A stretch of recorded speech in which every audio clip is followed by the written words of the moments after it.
Welcome back to Great Ace Attorney. Last time, we were on a boat, accused of murder yet again, but no trial that time, which shocked me and made me continue more than I would have. So, this stream's probably not going to be as long as those. I know I said that in both of the streams, and both streams ended up going up to 5 to 6 hours. So, yeah. I'm gonna genuinely try and stop myself at a point I feel is reasonable. I have a definite feeling that there's going to be a trial in this one. And thus, I'll try to stop at the trial. Like, it surprised me that the second case does not have any trial in it whatsoever. But I think I understand in the sense that it's trying to encompass the Sherlock Holmes logic stuff. Anyway, let's go ahead and continue.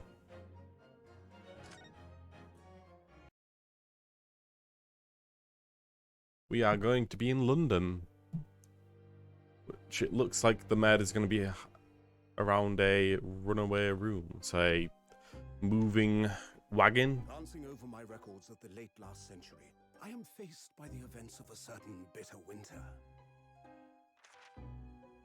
A murder in a carriage as it sped through dense London fog in the dead of night.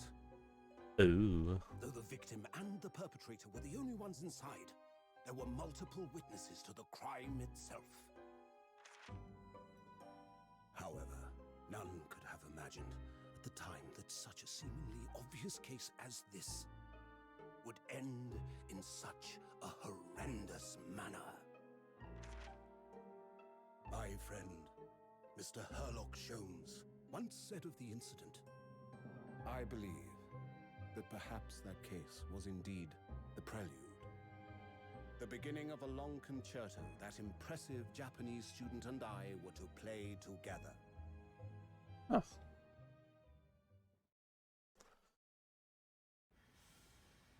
Right, here's terrible lip syncing again.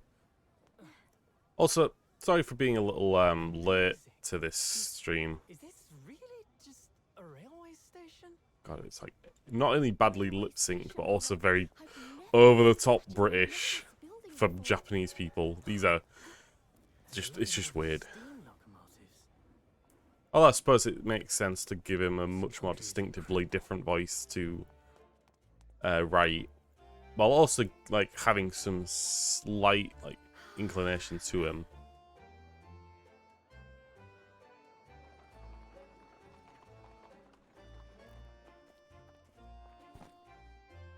I feel like I'm dreaming. So this is the capital of Great Britain. So, where to? Oh, hello. Climb aboard. I'll take you wherever you want to go. In that case, the Supreme Court in Whitehall, if you wouldn't mind. My pleasure. I've forgotten what time period this is like thing occurring in. I'm guessing around the industrial era. Thought so. I think that's when Sherlock Holmes was set. Although trying to Welcome use Sherlock Holmes time on this might not be a great idea. capital, London. London. Multicultural city of the world. Right.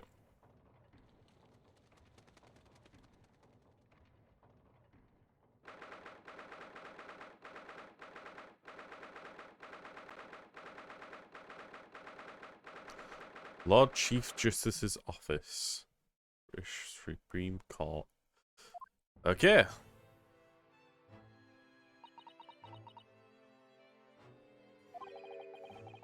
What an incredible place. It's so imposing. It's almost suffocating. This place is breathtaking. It looks like a fortress. Word to the wise, we do not have giant gears just lying like around moving. I wish we did, because that would make everything look way better. But nevertheless, this isn't really truly accurate. Then again, I've not really been to London, so I can't say that they don't have giant gears moving seemingly nothing at all and just looking snazzy. There's some stone buildings like this in Japan now, of course, but they've only been built in the few short decades since we've opened our borders to the outside world. An authentic example like this is quite a different impact, wouldn't you agree? A far cry from the wood and paper most of our buildings are constructed from. It's certainly unfamiliar, but I think there's more to the differences than just the construction materials. What is this place again? This is the Lord Chief Justice's office in Naruhodo-san, in the Supreme Court of Mr. Great Britain. The Lord Chief Justice? We've had instructions to report here at this time, if the circumstances were different. We were supposed to let Lord Chief Justice know that we had arrived from Japan. But Kazuma can't. No. So, instead, we are here at a different capacity.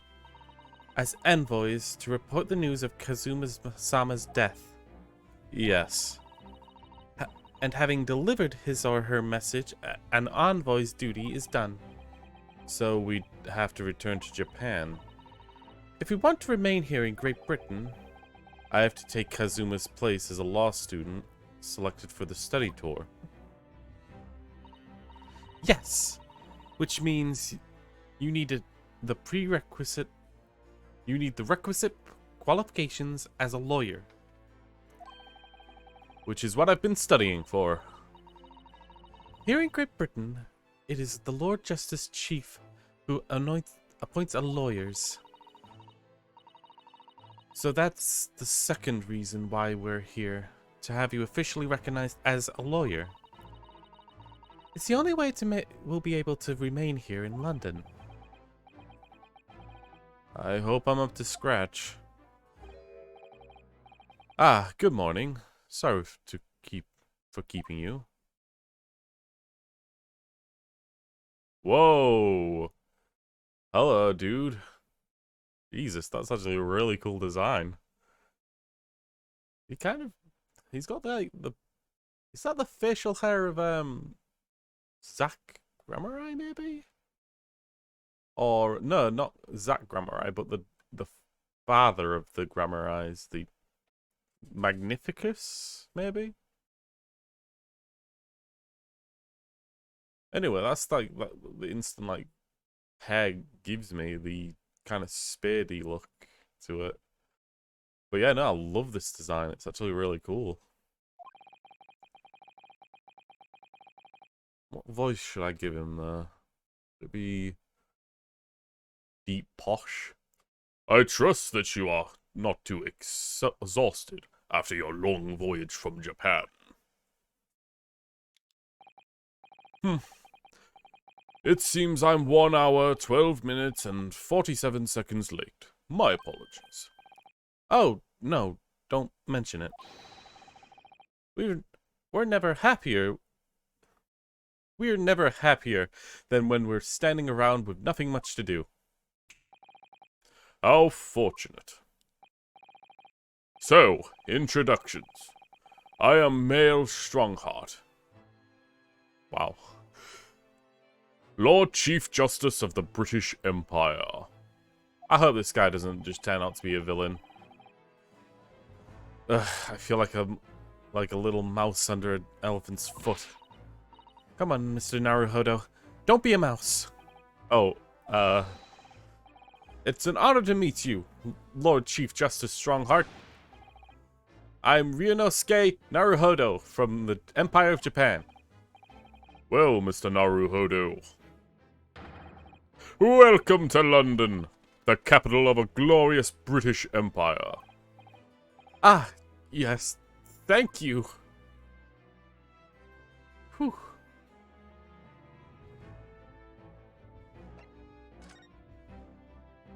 Let's just ignore him and look around. This must be the Lord Chief Justice's desk. I believe it's made of marble.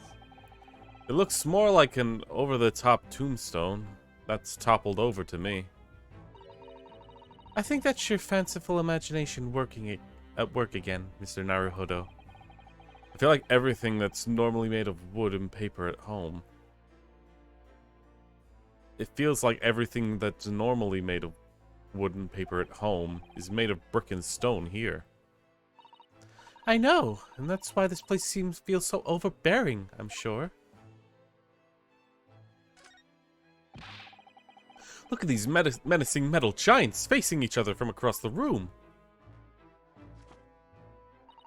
I believe they're suits of armor. Oh, right. I thought maybe they were like lion dogs we have in the Japan guarding shrine gates. No, not at all. In fact, in Europe, suits of armor like these are always possessed by evil spirits, you know? They roam around in the middle of the night. Really? Is there nothing you don't know, Miss Susato? This book tells me everything I need to know about everything. If you're ever unsure, just ask. Where did she get this incredible tome?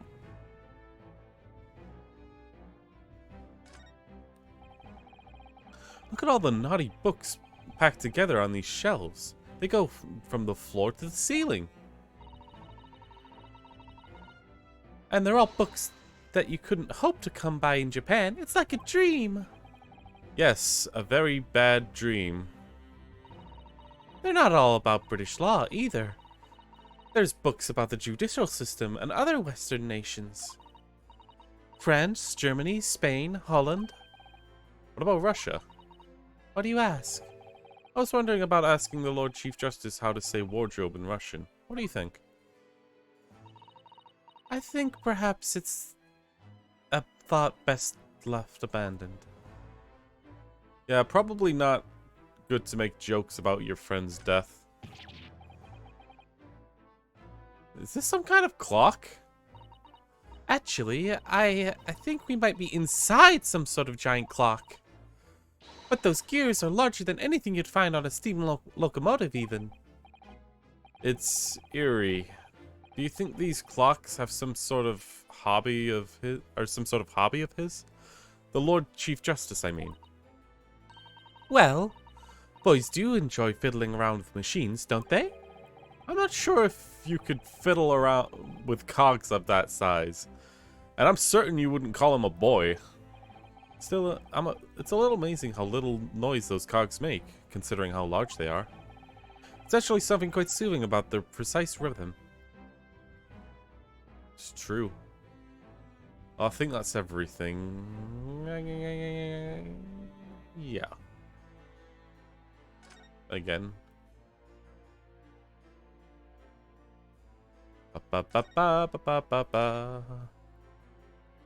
That's everything. Alright. Now. Good evening. Well, let's see. Do I have a badge? Oh, I do have an armband. An armband I inherited from Kazuma. It identifies the wearer as a defense lawyer throughout the Empire of Japan.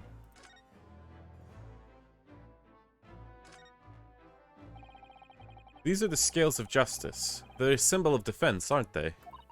Yes, that's right. The scales are a symbol of fairness, to show that all are treated equally in the eyes of the law.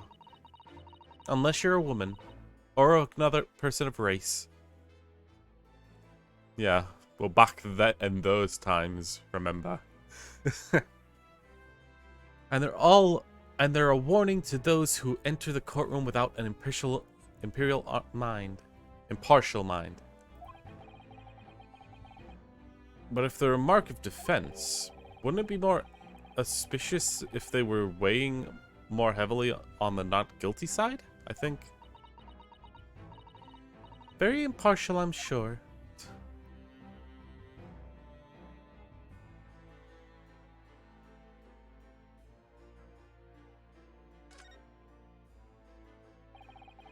A lawyer's name is embroidered on the inside here. Look. Kazumi Asagi. This was his band, of course. He had his heart set on the study tour in Great Britain. I'm sure he would have found the truth he longed for here. But he's lost his life before he even had a chance to see this place. I have such a strong sense of his hopes and dreams when I look at this armband, though. Fair enough. There's not much else here, is there? Alright. Let's start actually speaking to this dude. Long Dong. So, what are your impressions of the capital so far? Do you like London? Oh, well, help! I've been so nervous ever since I got here that I can't remember a single thing about this city. It's simply splendid, isn't it, Naruhodo? Oh? We have such a wonderful view of some of London's streets from the carriage on the way here from the station. Everything is just so impressive and grand. I must say I'm almost a loss for words. I'm glad to hear that you like it. The city boasts tramways, piped water and gas, even cables supplying electricity. We spearhead every revolutionary new in technology in the world. Every visitor to London is astounded. Oh yes, astounded is the word. Thanks for saving me there, Susato-san. And everyone seems so jolly and full of vigor. Yes. There is much excitement about the upcoming Great Exhibition we will be hosting here in London. Great Exhibition? Cultural and technology achievements from around the world, from around the globe, are to be exhibited here in our great city. It will be the greatest spectacle of its kind in history, and will make Paris's World Fair look like a toy shop. Gosh, I can hardly imagine how magnificent it's going to be. Ah. Great Britain's capital city is nothing but magnificent. London is the center of the modern world. Even if you do say so yourself. The sun never sets on our great empire. So this is before World War II. Yep. Perhaps it's fate that in these progressive times, we welcome visitors from the land of the rising sun. Lord Chief Justice, I think you were expecting a student of law for the study tour, weren't you? Absolutely. Mr. Kazuma Asagi, if my memory serves. That's right. The British government has already been telegraphed a full report of the situation. I understand the young man lost his life aboard the steamship bound for our shores. It's amazing. The news reached him before even we arrived. My country's naturally extends its deepest condolences to yours. Oh, thank you. And you honored this appointment specifically to inform me of the news? Yes. We are hired in the capacity of the envoys of Japan to report this sad news in person. They tell me you Japanese are a people of protocol and courtesy, and I see that is true. And it is with some regret that I must inform you that the death of the young lawyer means the study tour arrangements can no longer proceed. If you would hear us out, Lord Strongheart. What do you have to say, madam? It's about the study tour. Mr. Naruhodo here would like to make a proposal. Would he now? Well, Mr. Naruhodo. This is it, then. Moment of truth.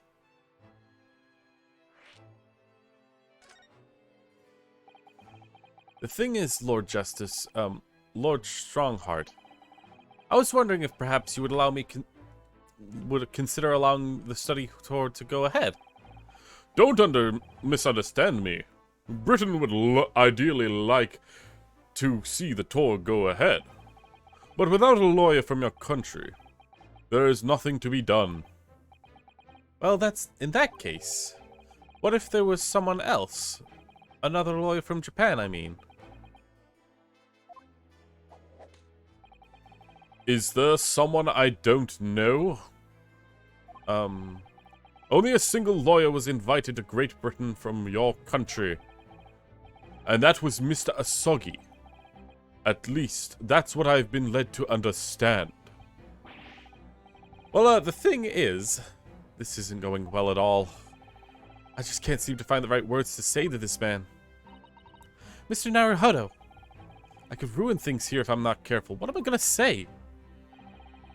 There's someone else here from Japan who would be described as a lawyer. It's actually, there's no one. It's Miss Susato. It's me. It's me. I can do it. Is that so? I mean, I don't actually have any qualifications as such, but... No qualifications, you say? And yet you still claim to be a lawyer. I have acted as a lawyer in court before. Only once, as it happens. And I had Kazuma help me, and I was the accused, but glossing over the details. I've been spending every spare moment on the journey here to Great Britain studying.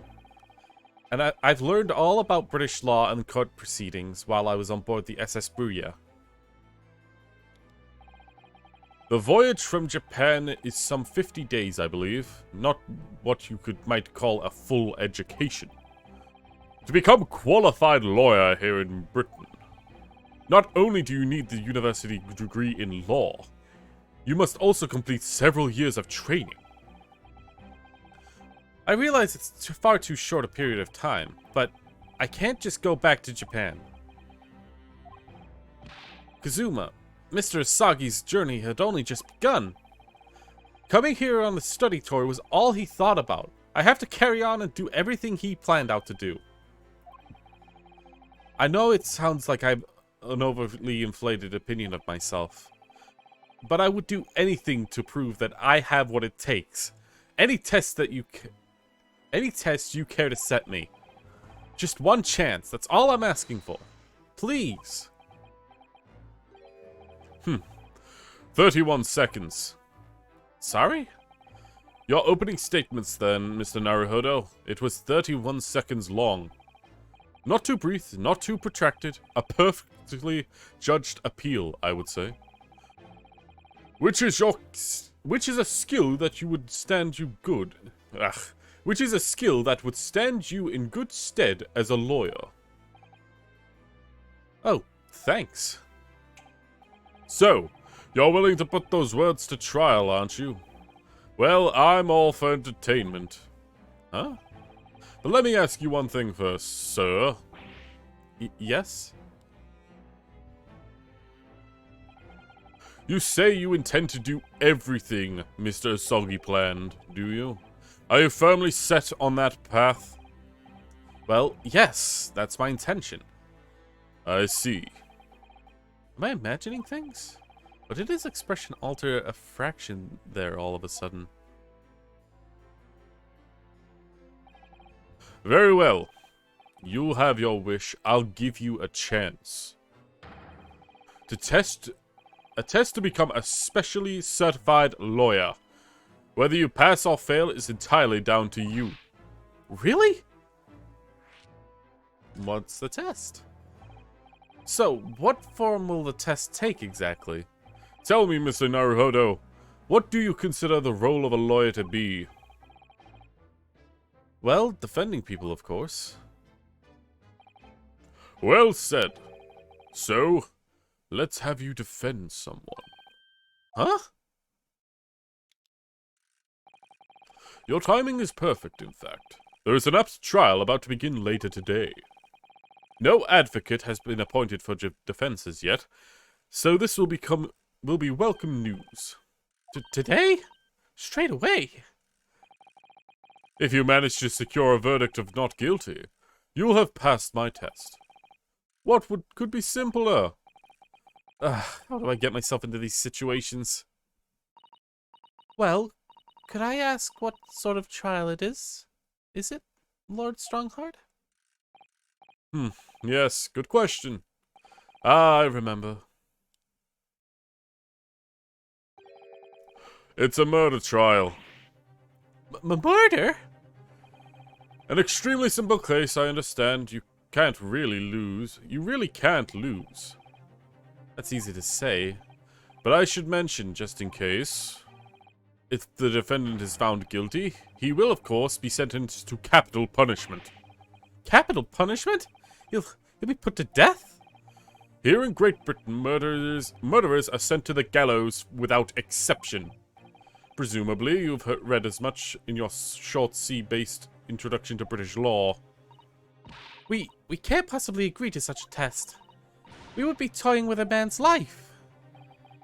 I am Lord Chief Justice, and I have decided it's acceptable. But you can't do that, can you?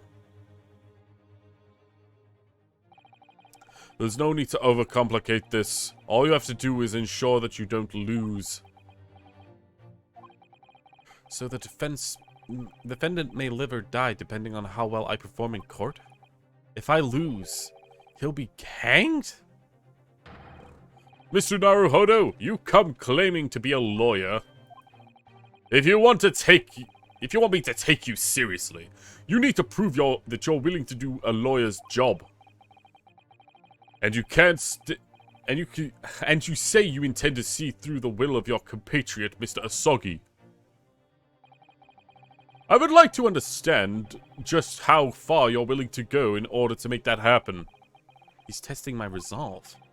What's the matter? You've fallen silent. I'm sorry, but my time is pressing. The trial begins shortly. I need an answer from you now. What will it be? What do I say? Do I agree to this absurd test? I have no other options, I guess. Alright then. If I give you my decision now, my answer is... I can't do it. I can't get the words out. 15 seconds. Your decision making needs work if you want to be a lawyer. That was too slow.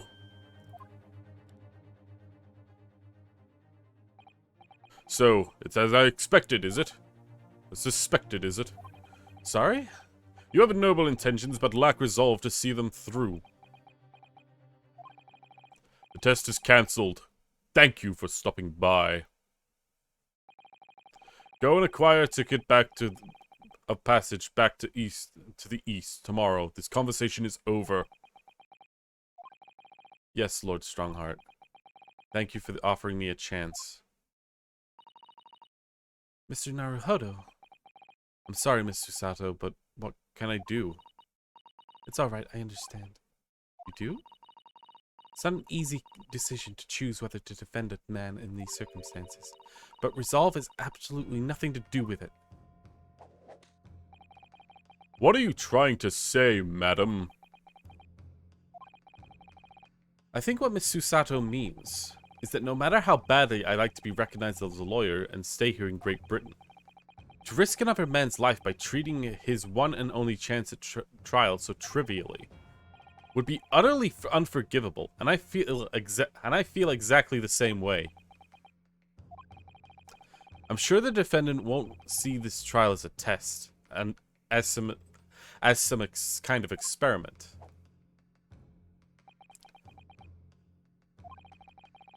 A lawyer may fight for his clients in court after day,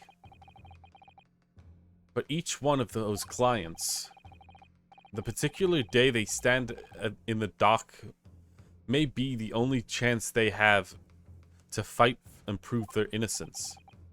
No, I was wrong. I'm not qualified to do that job yet. I'm sorry for wasting your precious time. Lord Chief Justice. Wait, Mr. Naruhodo. Oh? Was there something else? It's approximately 20 minutes by carriage to Old Bailey from here. If you leave immediately, you should still be there in time. But you just said that... I was quite serious in what I told you. The defendant in this case has literally no one to advocate for him. What? At this point, I can't hope to find someone to represent him. The trial will begin without a defense.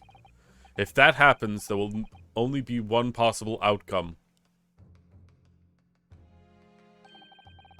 He will receive the most severe sentence the judge can pass down. But that's awful. But that is the truth. Why does it have to be like this? Just get me back into position. Please don't expect an answer to every question.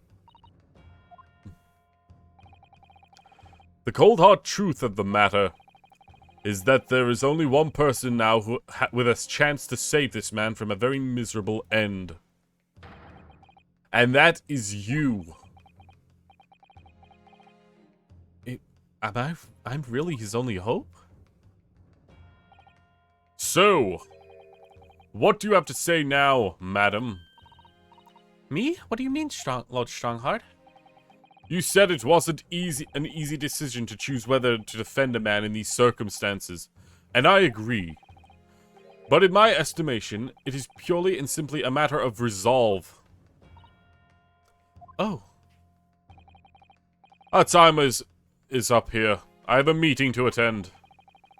If you leave in 2 minutes and 16 seconds... I must leave in 2 minutes and 16 seconds. So venture into the great city and enjoy yourselves. I suppose he also has like a Gant kind of look to him. He's gone. The Old Bailey. The Old Bailey. If we're going to do this, Mr. Naruhodo, we must leave at once. Let's go.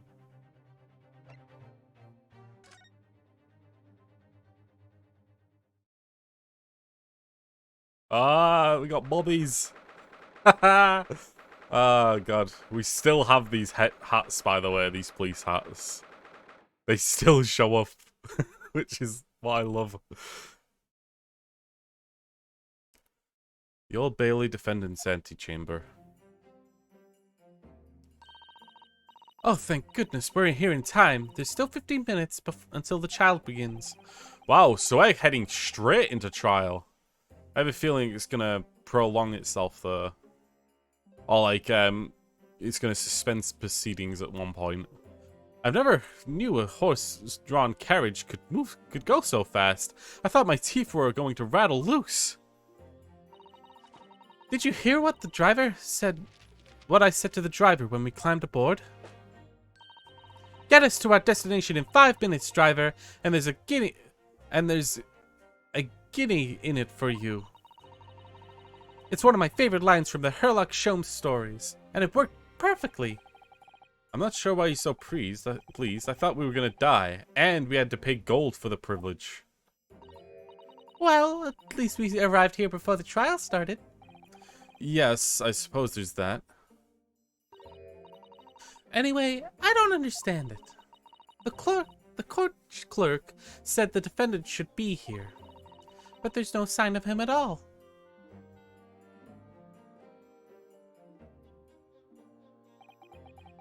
So this is the Old Bailey. Even this room for defendants to wait is grand. Are you alright, Mr. Naruhodo? I'm feeling tense, that's all. This place gives me a sense of foreboding that I remember from the Supreme Court of Japan. An oppressive air, almost like the building itself is going to crush whoever is about to be sentenced. Feels like only yesterday I was the one who was going to be crushed. Yes, whoever the man is you're going to defend is, I imagine he's feeling very alone at this moment. Top of the morning to you, madam, sir. Oh, my. It's got freaking Charlie in the Chocolate Factory look. And what are yous doing following me here? Things are... Oh god, he's gonna be Irish, isn't he? And what are yous following me here? Things are far desperate, aren't they? Sorry? Would you look at those expressionless faces? From the east, aren't you? We're from Japan, yes. Ah, Japan, right, say no more. So, how much do you need? No, we're just here because... No need to explain yourself, fella. I've been here myself, so I have no place to go, nothing to eat, barely a penny to my name, and all while a strange faraway land. And all the while in a strange faraway land. Well, actually, I haven't found a place to stay yet, no. 'Tis grand, 'tis grand! Let me start by giving you 1,000 guineas. Say nothing now. Huh? 1,000 guineas? Please, Miss Susato, you don't have to shout. But 1,000 guineas? It's enough to build an entire mansion in the most prestigious area of Tokyo. What? 'Tis nothing to me, after all. I like to ensure that I have sufficient funds to weather a rainy day, you see. I've enough wealth to buy the city of London 2-3 times over. Could that much rain even fall in one day? Even so, we couldn't possibly accept such a large sum of money. Ah! That hit me in the eye. Don't get me wrong, fella. I'm not giving it to you no strings attached. I've been wanting you to do something for me. Oh? To be honest, tis a little embarrassing. This trial's about to begin, you see, and this trial's about to begin, you see.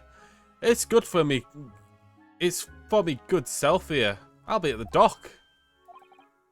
So now, what I want you to do is come along with me and stand there beside me. Officially, you'll be my lawyer, but that's just a little detail now. Oh, well, the thing is, don't worry about a thing. All you gotta do is stand up there next to me, nothing more. Otherwise, you see, the trial's gonna start with me without me having any kind of representation at all. So it was true. Lord Chief Justice wasn't just making it all up. I really want to know if this guy's Irish or if they're doing a Scottish, because it's kind of hard to get between. She's 16. Okay, Jesus Christ, I didn't even know that. He's 52. Yeah, this guy just has the most villainous portrait ever. I really hope he's not a killer because he's really cool. I'm terribly sorry I have to ask, but does that mean that you're the defendant in this trial? Buster and Blazes! Do yous not know who I am? Me, one of London's biggest names! No, sorry, we only just arrived in the city, you see. I see. I suppose it isn't altogether impossible. Well, just next to the Highland Park, there's the centre of London in the beautiful... There is the centre of London in the beautiful park. Sorry, park, what? 'Tis called McGilded Park. Full blossoming flowers in the spring of singing birds and whatnot. I donated to the city, so I did. An entire park in the central London? A city of smiles, that's the vision of London. There's nothing Magnus McGilded. Magnus McGilded. There's nothing Magnus McGilded wouldn't do for the city and its choir of people. That's amazing. I mean, really extraordinary. Ah, but now they've got the goal to say I'm a good for nothing criminal. Me, Magnus McGilded. What's the matter of London's police, I ask you?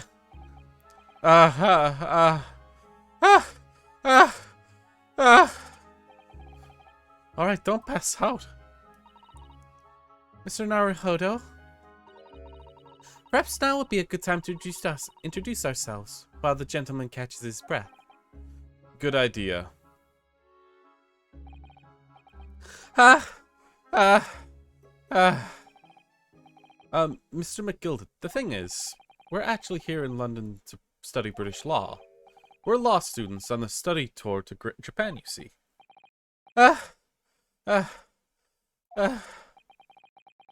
If you don't have a lawyer for the trial yet, and you'll be happy to put yourself in our hands, we'll do our best. That was what I was saying, you daft git. Oh wait, is he saying idiot? That's what I was saying, you daft idiot. Idiot. I've given you 1,000 Guinness to stand up here next to me, haven't I? Well, yes, but I wasn't offering to just stand up there next to you.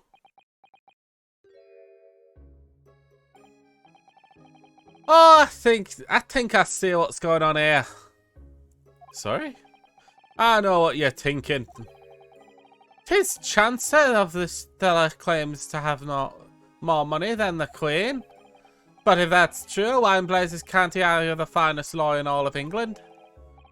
Because he did it. That's the only explanation. Well. Well. Exactly. Yes, exactly. What now?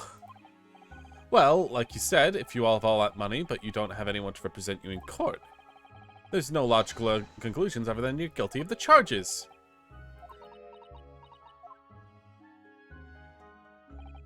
Well, you call a spade in the East, don't you? Oh, I'm sorry. I didn't mean any offense. Still can't express myself very well in English, you see. And I'm never really sure what's acceptable to say and what isn't, so...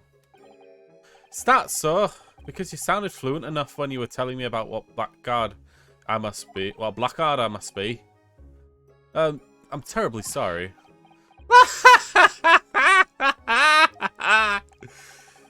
I can't say I blame you for thinking that, fella. It's a little strange, to be honest. Why don't you have a lawyer, I mean? That would be a fault of the Reaper. I'm sorry, what did he say? Reaper? Aye, the Grim Reaper of the Bailey, Lord Barak van Vieks. Lord Barak van Vieks.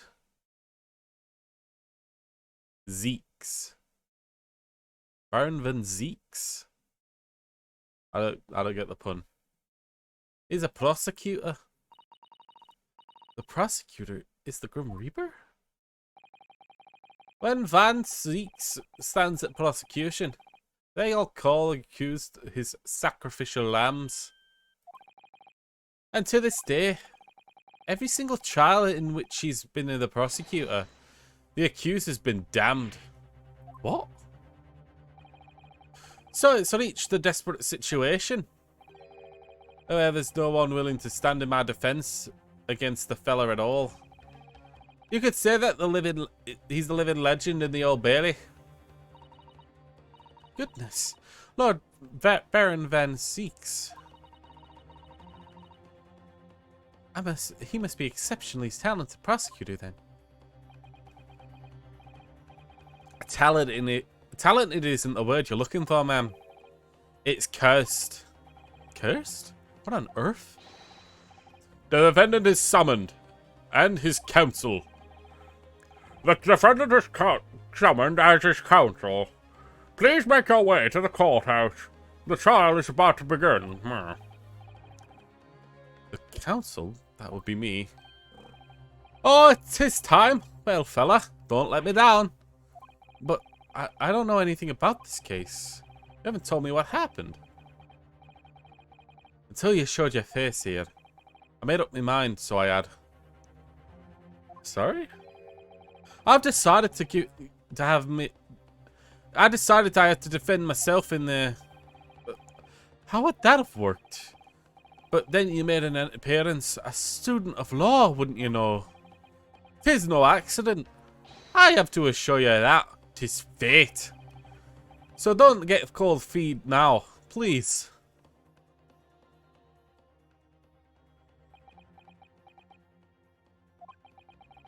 I literally know nothing about this case or about this man who stands accused. I don't know why there's that flicker in the background. That happens constantly when the screen goes dark. In fact, there's only one thing I do know. Is that I can't turn my back on him. Right. Mr. Naruhodo? That man has no one. He'll have to stand alone in the courtroom, armed with nothing to defend himself. Yes. Something that Kazuma would never have allowed to happen. Counsel for defense, what are you doing? If you're gonna be late for the trial, you gotta lose your right to stand.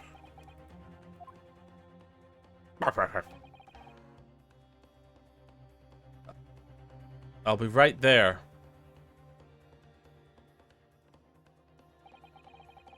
It's happening then. My first trial in the British court.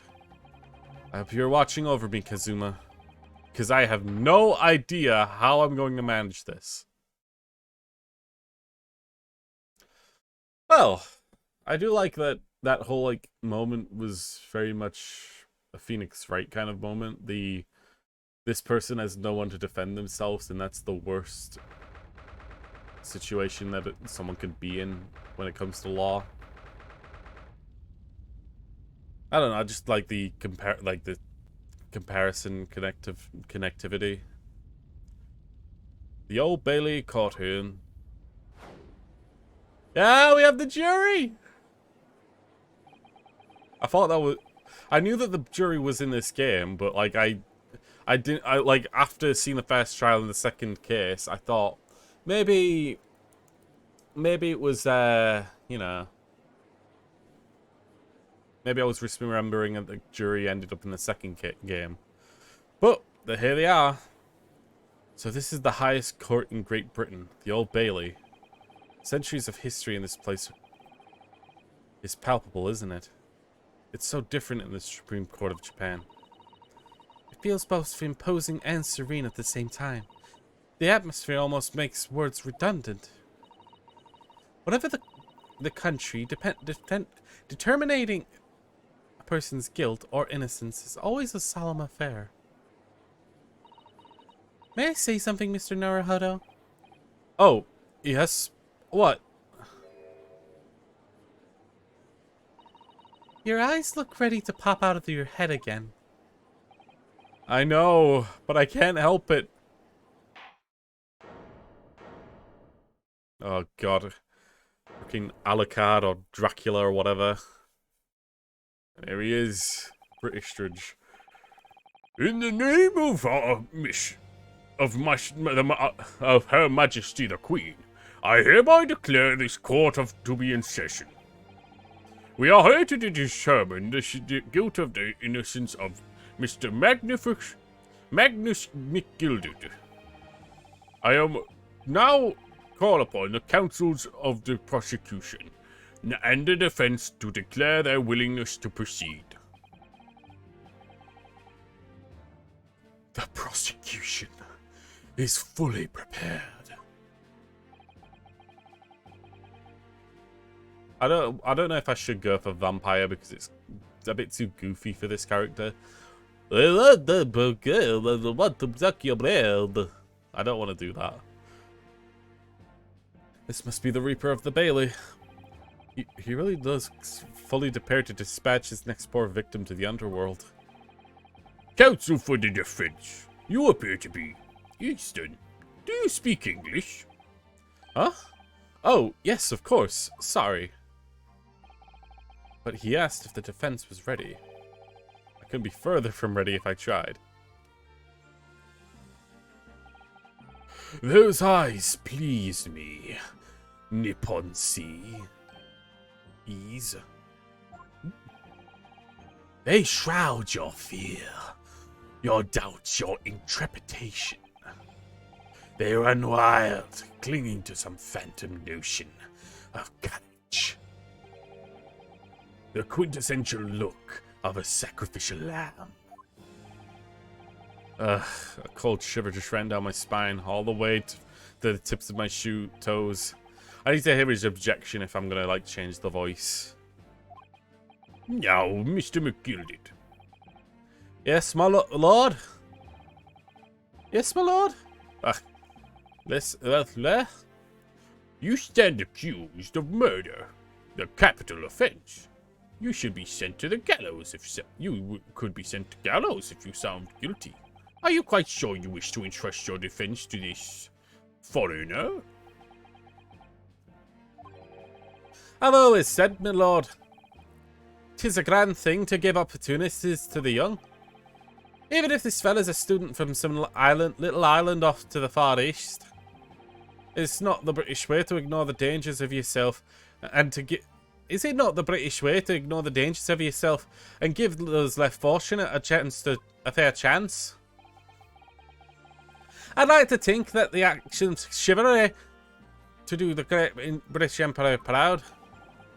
Listen to me, Gilded. What a fine gentleman London has in him. Do you hear they donated £5,000 to the government the other day? Mother, can we go play in Mr. Gilded Park? Even though everyone's in the public eye firmly is behind Mr. McGilded. That definitely is welcome news, and certainly has a way with words. I'm surprised he couldn't convince anyone to defend him. Eloquently put, Mr. Gilded, and a most laudable sentiments. Now, ladies and gentlemen of the jury, I am sure I need hardly remind you that you 6 members of the public have been selected for your impartiality. Are you ready to proceed? Literal dude is juggling a knife in the middle of the jury. I'm sorry, but like all these other characters are fine. Dude is literally juggling a knife. He better not be the killer because goddamn if he's making it blatantly obvious. Maybe she isn't wearing a proper outfit. Like, I think you need to be more formal if you're going on jury. Jury. Yes, my lord. If the task is to send the rotters to the gallows where they belong, I'm more than ready. At the manor, his lordship always says we should dispose of rubbish promptly. Naturally, I agree. Any criminals here wish to be wishing that they never set eyes on me?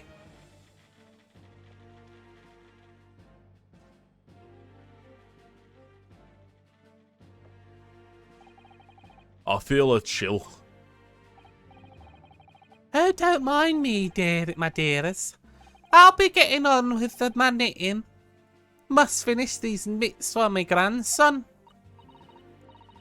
Ah, Mr. Naruhodo, those people are... The jury, yes. Something we don't have in Japan yet. That's right. I've only read about it. But in here in Great Britain, the court's final verdict depends on the opinion of 6 jurors. The judge passes sentence according to the law, but the jurors determine the guilt based on a common sense. So the defendant is ultimately judged from 2 completely different points of view. But how exactly do the juniors give their verdict? The jurors give their verdict. That I don't know, but I'm sure it will become clear as the trial progresses. Yes. Prosecutor Van Zeeks. Van Zeeks. Van Zeeks. Van Deeks. Van Dyck?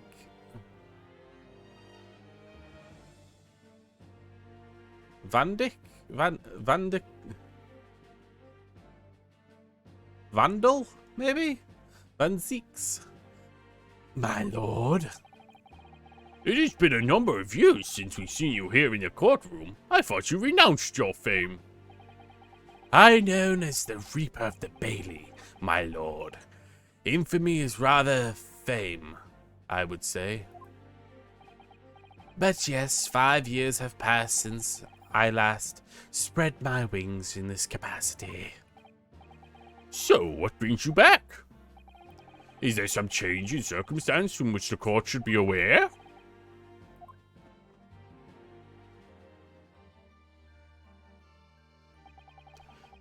I leave that to your imagination, my lord. So the Reaper has been out of action for 5 years?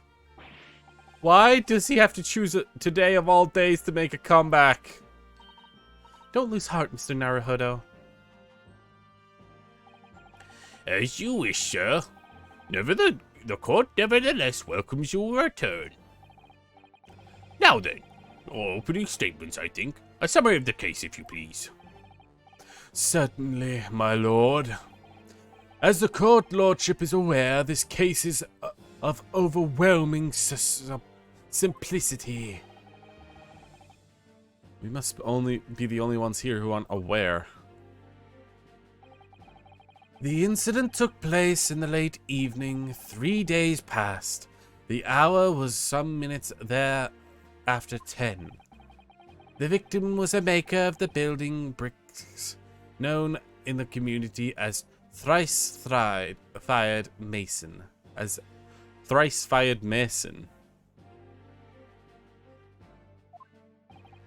Sorry, thrice? He was very accomplished craftsman. The bricks he fired were said to be almost indestructible. Oof. The victim's corpse was discovered in an ominous in-service on the streets of London at the time. Ominous at the time. A dagger had been thrust into this victim's abdomen. It's believed that he suffered. It would be believed to be the ultimate cause of death. Here is the autopsy report from the investigating medical officer at Scotland Yard. Thank you, counsel. I will accept that and the photograph as evidence. A report prepared by Scotland Yard coroner. It gives cause of death as internal hemorrhaging as a result from a single stab wound to the abdomen. Photograph of the victim taken on the omnibus. The knife in his abdomen is clearly visible, but his face is partially obscured from view by the old crooked hat. And one further item of evidence. Let's just check those to make sure that there's nothing else to them.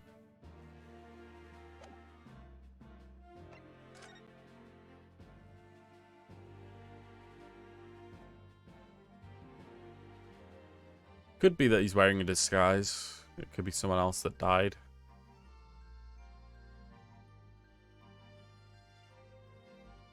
It's missing a button.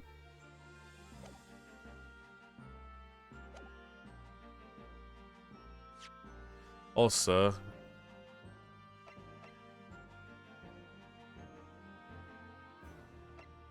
all right.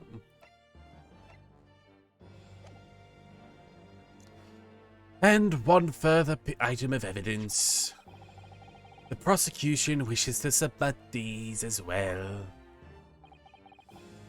And these are? Good Lord! Is that blood, counsel? I love that his wig it pops up and you can see that he's bald. So he's got a very much more judge-like appearance. Yes, my lord, seized by a policeman who arrived at the scene. These gore-soaked gloves were taken from the hands of the accused when he was arrested. What? Mr. McGilder's gloves had blood on them?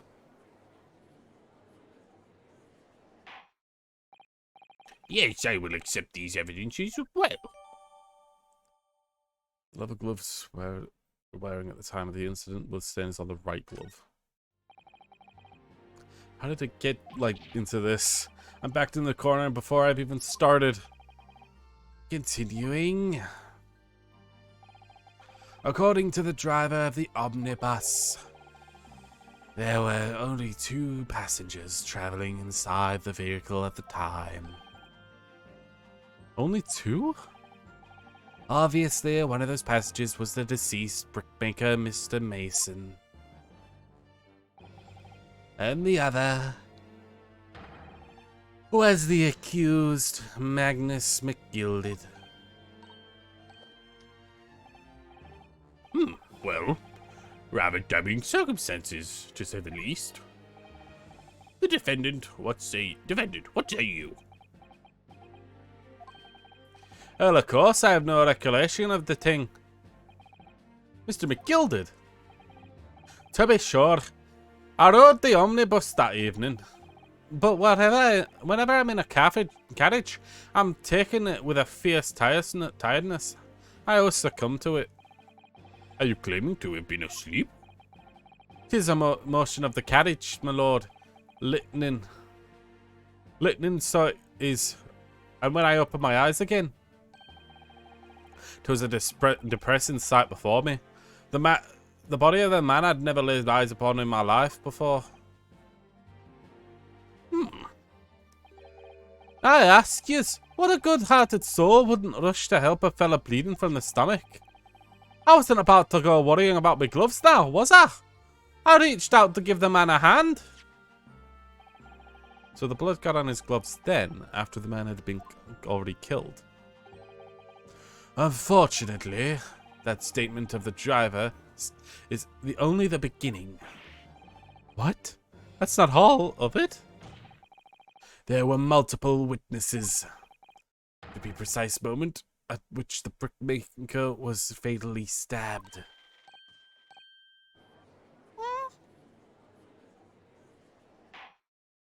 God, remembering the jury's voices is going to be difficult. Order! Order! Order! When the killing took place, only the victim and the accused were inside the carriage. And there were witnesses to the crime. This is not just a case of compelling evidence. It is a nail in the coffin for the accused.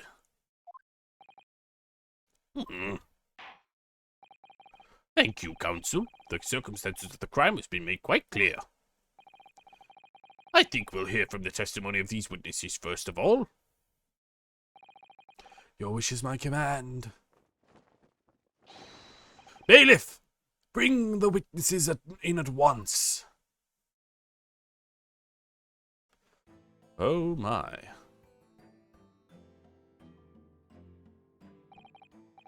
Witnesses, your names and occupations. My name is... Well, everybody calls me Beppo. I drive the omnibus in the Eastlands. It's the East End. Bruce Fairplay. I'm a banker in the city. My first name's Frost. Lady Frost. And, I make hats for the gents. By confirming these facts, 3 days ago, in a short time after 10 o'clock in the evening, all of you were present at the stand, in the stand where in an omnibus and the witness to aforementioned incident. Is that correct? Yes, sir. Quite right. Yes, sir, that's right, sir. Very well then. Let's please proceed to the formal testimonies, please. Each of you will tell the court precisely what you saw. Okay. I'm just noticing that this game gets a lot more characters in it than normal Ace Attorney games. So that's why the voices might start like mixing a bit, because Jesus Christ, there's a lot to remember. Okay. It was the last bus of the evening So I had a few customers. I remember it well. The victim was the man accused of killing him, the victim and the man accused of killing him were sat next to each other inside the bus. Then out of the blue, the accused reached over and plunged his knife right into the guts. That's right. They stabbed him. I screamed, I did. Couldn't help it. As soon as I heard the scream, I stopped my bus and then I saw it too.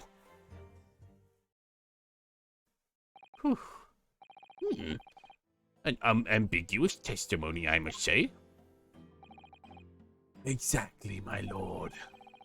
These men witnessed the incident in the omnibus with their own eyes. I'd like to ask a question, if I may. Yes, counsel? Well, this testimony makes absolutely no sense to me whatsoever. Why not? Well, the incident took place inside a moving carriage, didn't it? That has been clearly stated from the outset, yes. Well, in that case, how could those two witnesses have probably seen what was happening? There's no way they could have seen the inside of a moving carriage. Hmm?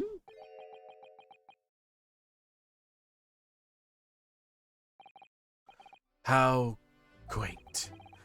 I'd read that civilizations in the eastern island nations was a good century behind our own. But you're here in London yourself. Are you really so ignorant about our omnibuses? Tell me, my Nipponese friend, have you ever traveled in an omnibus? Well, no. We've only arrived in London this morning. No matter. I've arranged for all of us to see it for ourselves, the actual scene of the crime, that is. What do you mean? The actual scene? How? The carriage is designed to be moved after all, presumably. Do you understand this much? Yes. The omnibus... I'm speaking like a... Okay. The omnibus in which the bloody crime took place is here today, in this very building. Here? What? The entire carriage? Bailiff, bring forth the stricken omnibus. Jesus Christ.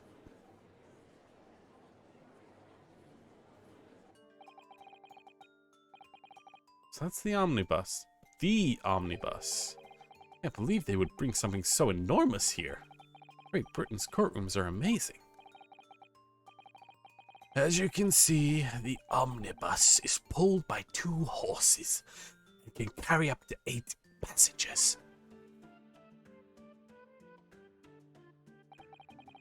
Four passengers seated inside the enclosed cabin and another 4 on top of the deck above. Every Londoner knows that the best views from the city's architecture and sights are to be had from on top of the omnibus. And I should point out that our foreign guests, that there is a skylight in the roof allowing view into the interior from the seats above. Ah, a skylight? Oh. The penny drops at last, I see. These 2 gentlemen were occupying the rooftop seats on the omnibus when the murder took place. That is how they came to witness the grim incident. Through the skylight. That makes perfect sense. Well, counsel, this is a first. In all my years in the bench, I've never experienced a crime scene that's been brought to my courtroom. There are a number of important clues remaining inside the carriage, my lord. I would like to submit the omnibus itself as evidence. That is the prosecution's wish.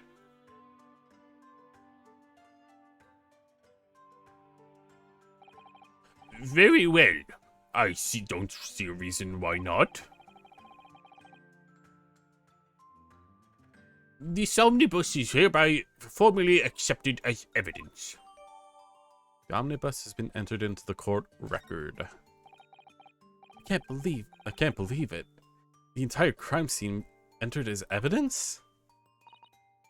Yes, Great Britain is simply extraordinary. I could help myself a lot by giving that omnibus a thorough examination, seeing as it's here.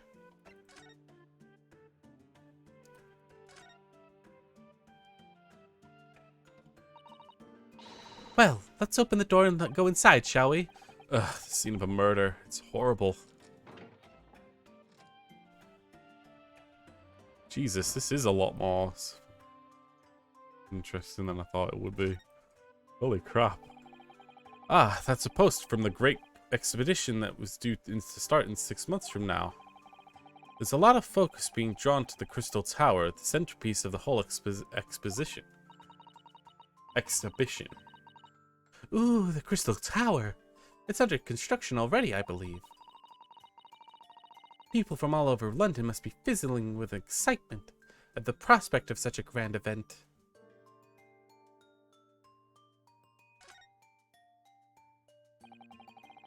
That's blood soaked into the seat. It's the victim's, obviously. Yes, and the seat would be clearly visible from the roof deck. Could you really stab someone in full view of the other passengers like that, I wonder?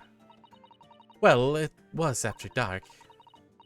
The lamp is on in there, so perhaps the culprit couldn't see anything outside through the skylight. Whichever way you look at it, it doesn't seem like this was a planned attack.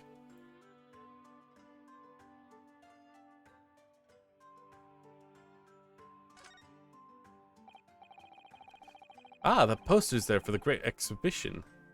That's due in 6 months now. Right. Why does it look like the Eiffel Tower? It's very much not British. Then again, it might just be a perspective thing. This seat has a handle, it seems.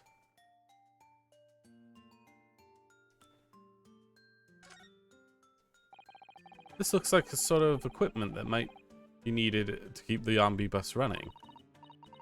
Feeding tubs, a lot of tools for repair wheels, blankets, horseshoeing tools. So it's a storage compartment for the coachman to keep things, it seems.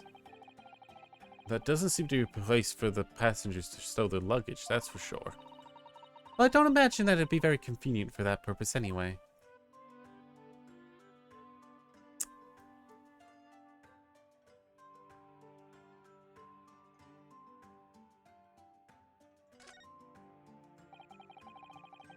It's quite a large skylight, isn't it? Yes, quite large enough to afford a good view into the cabin from the roof deck. There doesn't appear to be a handle or any catch of any description. So I suppose it can't be opened from the inside of the cabin at least. Alright, I think that's everything.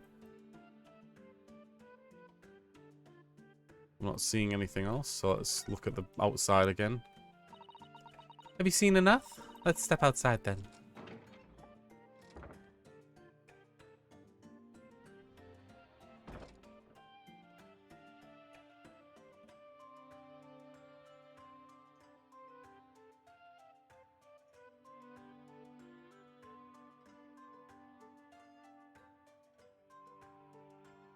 So even though the designs mix, there's only one door. The Phoenix Wright Omnibus. What?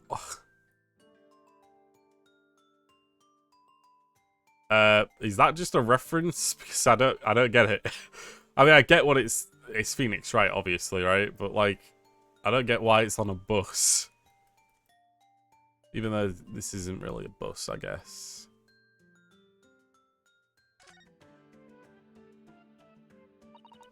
So this is the roof deck of the omnibus. Oh, you must have a wonderful view of London's streets from up here. So people sit all the way up here on the bitter winter nights with cold air rushing past them? And they have to pay money to do so? I can't imagine how cold it must be. That just made me think of something horrible. Can you imagine being dragged around the city in the freezing cold as punishment? Perhaps that is a real price you have to pay to stay out late.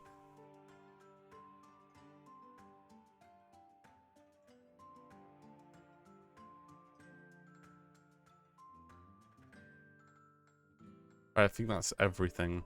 I didn't find anything extra. But I'm guessing that internal storage area could be used, maybe. Like, just reminded as something.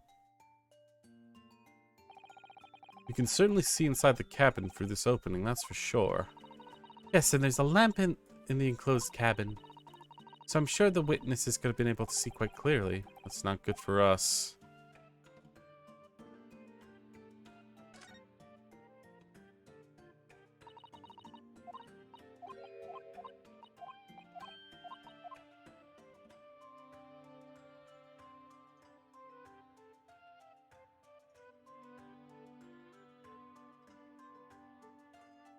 Alright, that's everything, I think. Unless I'm asked to do something else again.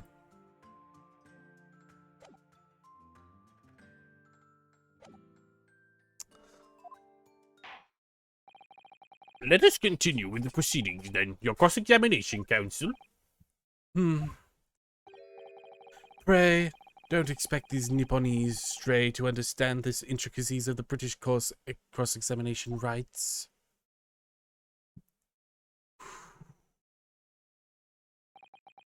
Alright, my first cross-examination in the British court.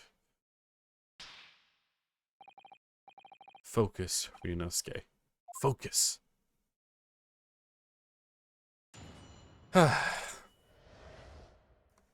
What the witnesses saw. It's the last bus of the evening, so I had a few customers. I remember it well. Hold it. Yes, I think there was some time after 10, wasn't it? Oh yes, that's right, sir. Right, yes, ever so cold it was freezing, in fact. So I can look at other characters now. Nice, so the tutorial is completely done. And the only thing that could possibly come up now is the jury.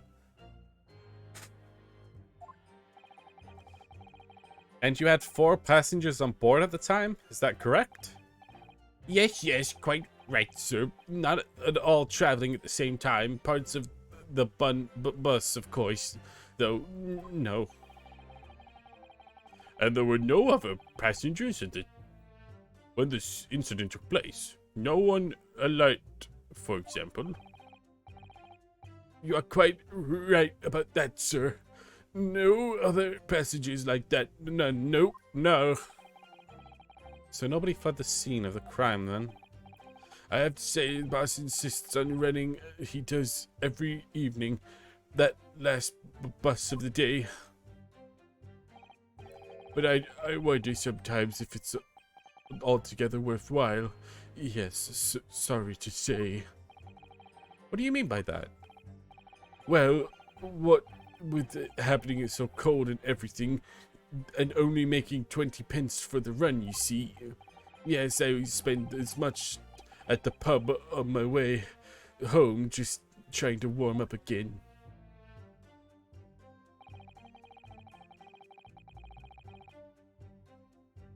The man... Right. And you saw them through the skyline roof of the carriage? That's right. When you sit up on the top deck, the window's right at your feet.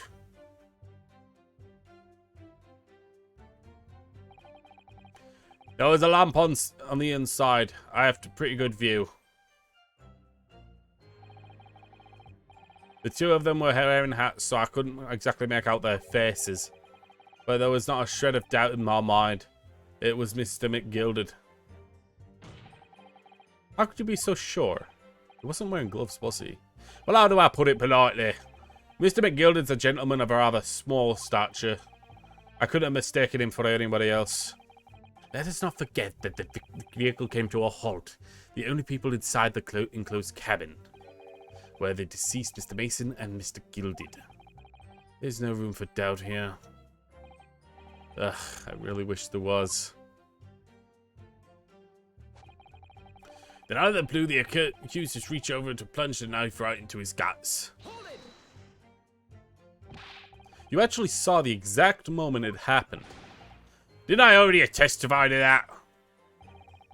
All your fair dinkum, hard-running, working city bankers not considered trustworthy these days. Oh, no, I didn't mean that. This is no good. I've already got his backup. Perhaps you could just tell us what you were... Oh my. Perhaps you could just tell us a little more detail if that's... My lord! Jury number 3. What is the meaning of this? My mind is made up, my lord. Completely and utterly made up. Made up about what? I don't like this stinking rich. Never have. He's always up to something or other that they shouldn't be. Every one of them. That little leprechaun of a man is no exception. He can't fool me. Jesus Christ, are we really doing this much of a sherbet? Jesus Christ. There's no point in wasting time listening to any more of this. My opinion is on the... That's my opinion on the matter anyway. Oh, this is precisely what I was going to say. As a foreman of the jury, it's my duty to set a good example for my fellow jurors. Jesus Christ. This is... Okay, this is very unfair then. They can't just choose in the middle of the court, right? They can have opinions to themselves, but they can't do this. What is happening here? Let's see. Ah, yes. It seems that's how the members of the jury give their verdicts. With fire? Apparently, yes. White for innocent, black for guilty. So the 6 members of the jury, if they make up their minds about the case, one by one they will each cast a ball of fire into the great scales of justice, as we saw a moment ago. So if those enormous scales fall completely into the black side, does that mean... Let's do our very best to make sure that doesn't happen. Ugh, now I'm even more worried than I was before. Very well. The court acknowledges the change in the jury's stance. Counsel for the defense, please continue with your cross-examination. This nightmare. Wait, so... I just don't get a continuation of that? Hold on. I was asking for more information.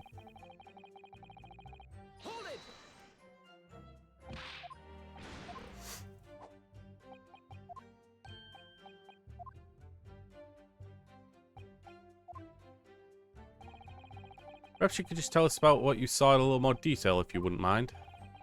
Why don't you ask the young man next to me? Oh, me? Well, yes. I see. That's right. He stabbed him. I screamed, I did. Can't help it. He stabbed him, you say? And you were sitting up on the roof deck, were you? That's right, sir. I was up on the roof seats.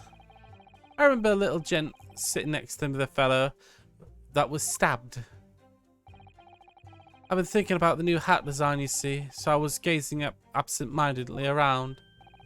But then I happened to look down through the skylight. It was sticking right out from his belly. The huge grey knife. What a grim sight indeed. Ah, that didn't help me at all. Looks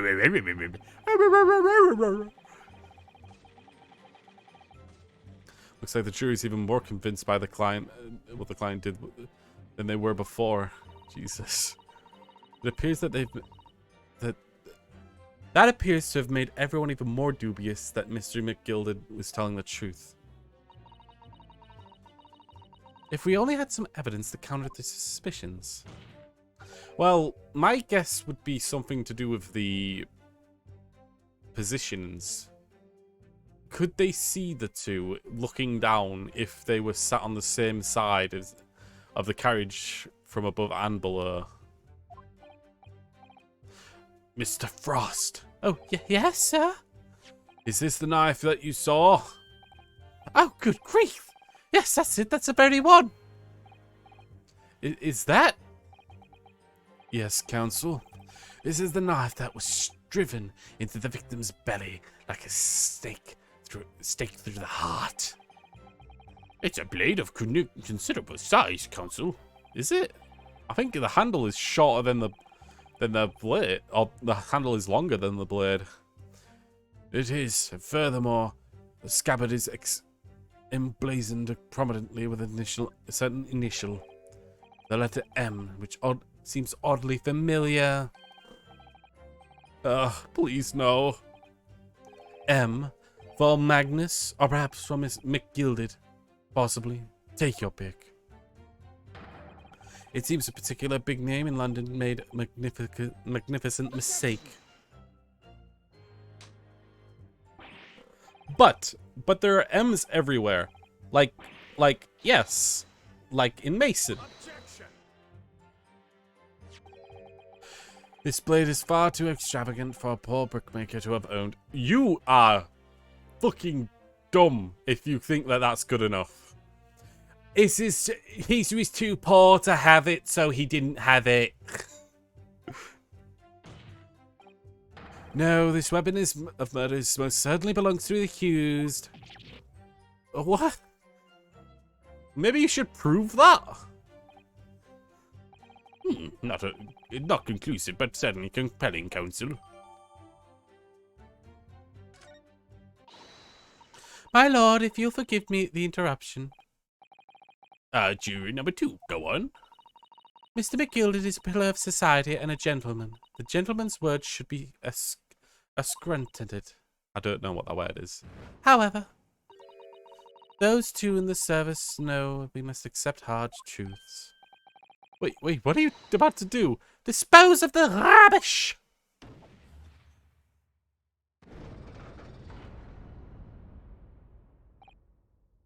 No. I don't wish to cause offense, but I do like to eradicate all traces of filth and grime. But hold it! Hold it! I have painstakingly typed every word uttered here today as cross-referenced all the facts. As such, I am now in a position to draw the only logical conclusion. Fuck this jury, man. Not again. That's 4 out of 6 jury members who have proposed a guilty verdict. There are only 2 left. We've had it. Every time I press these witnesses for more information, I just make the situation worse. Nevertheless, what we need now more than anything at the moment is more information. We're very much in the dark. I suppose I'll just have to keep pressing the witnesses, knowing that more sparks may very well fly. We mustn't give up hope. We mustn't give up hope that we can uncover something that may give us a way to fight back. But... Alright, I'll keep trying. Can't give up. Just need to keep calm and listen to the witnesses' statements again.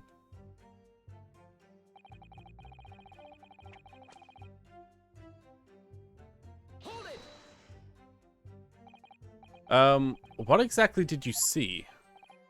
Oh, yes, a passenger, sir. Yes, collapsed on the floor.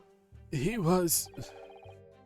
And by passenger, obviously you're referring to the victim, Mr. Mason, the brick breaker. And the other passenger had a knife in his hand, like this. By the other passenger, you mean referring to the accused Mr. McGilded? And then he plunged it down like this, stabbing the other passenger in the belly. What? Okay, that's contradictory. He's saying that he got stabbed after. Right. My lord, I wish to speak. Yes, jury number 5? Do I take it that you too? As a master of the London's Guild of Coachmen, An idea of murder being committed in one of the city's carriages is utterly abhorrent to me. I would be right to make a decision before hearing all the facts, though. I said so myself.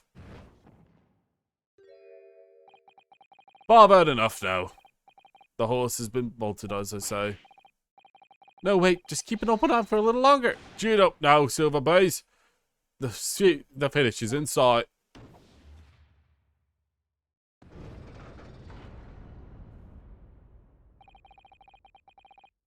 Beppo is long-standing member of the guild. I trust what the man says.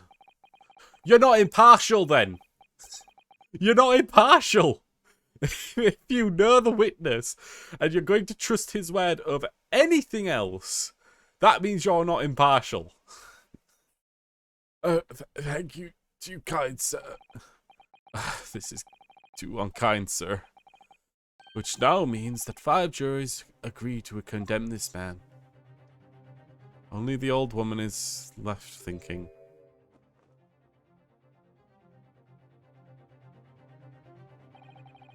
Madam Juror number 6. Yes, dear? What can I do for you? You have heard the testimonies of the witnesses in the stand. Okay, this is just getting moronic. He's just allowed to go to the specific jurors and be like, hey, can you specifically vote now? It would be so good if you voted. Everyone else has voted. Oh yes, I certainly have. Still got my hearing, you know.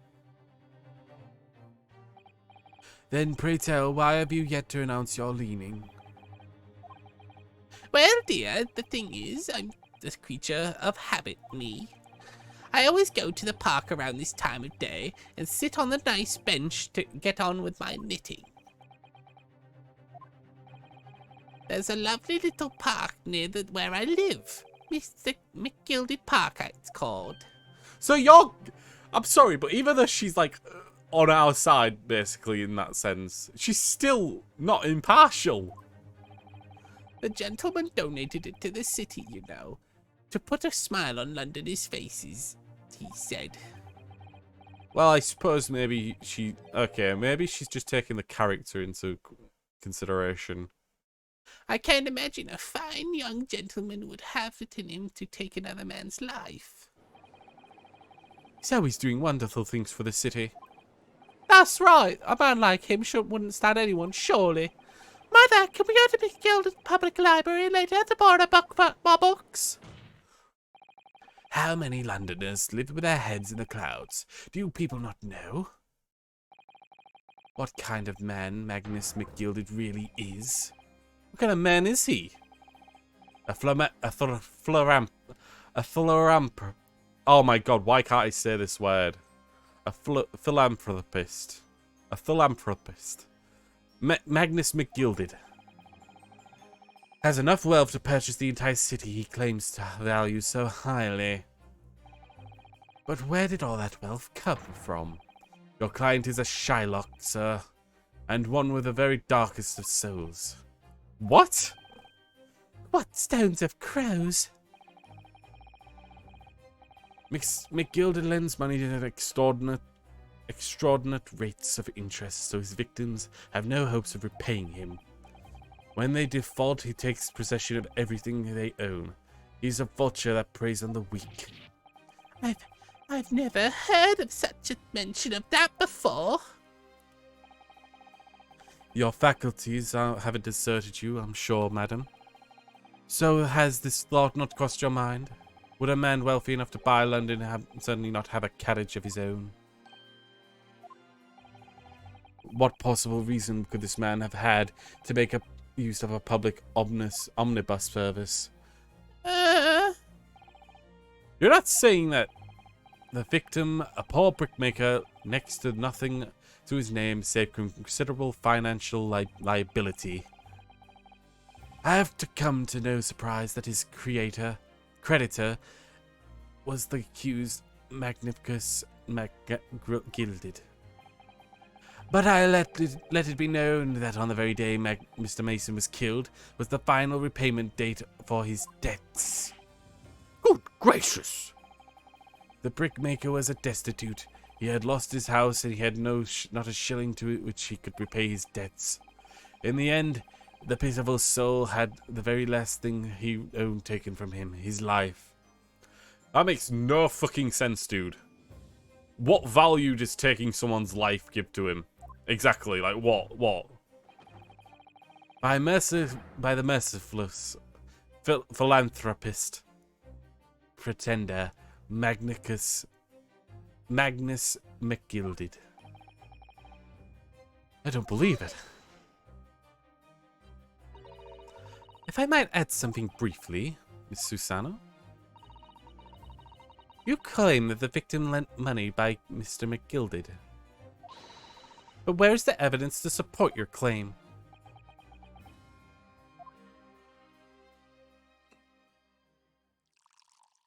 I'll drink instead. What a fucking... screw this dude. Pray forgive the discourtesy of filling my hallowed chalice on the court. Aha, there it is. The Lord Van Zeek's hallowed chalice. How can this be considered acceptable? But I find myself in unexpectedly good humor. I heard the ladies of the Far East would show great courage. I didn't expect to experience it myself. Ah!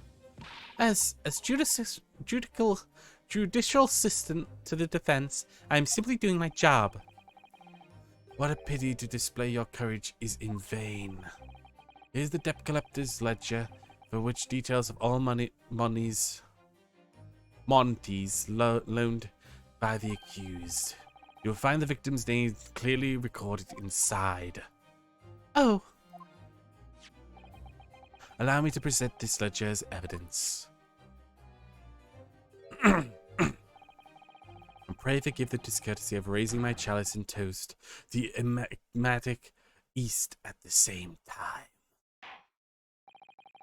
Marvelous toast, Counsel. I will gladly accept this new evidence. Debtor's ledger has been added to the court record. Ah, yes, 20 guineas. The man owed for a considerable sum.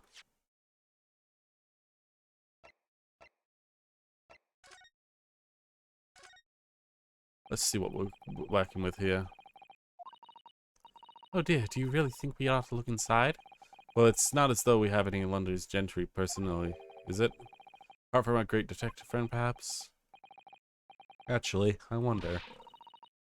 I assure you, we will not find Mr. Sholmes' name inside. Well, let's see what we can find.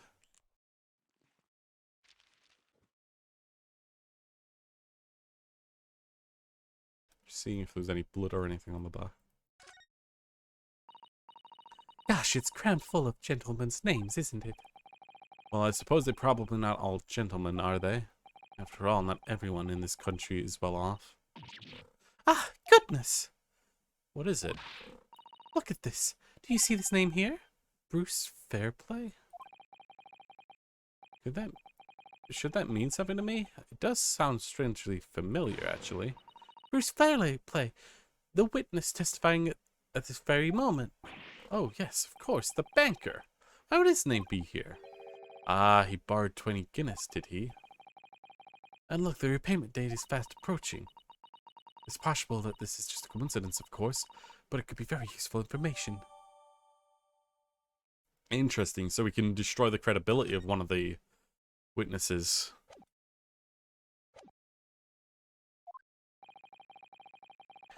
And the accused made quite certain that he had ample recompense. Well, it would seem that I've had my wool pull over my eyes. Regrettably, madam, that is the modus operandi of the accused. And it's such a pretty little part, too. What a scoundrel. Still, maybe it's all for the best. Wait a minute. Let's think about this a little more before. I don't stand for nonsense.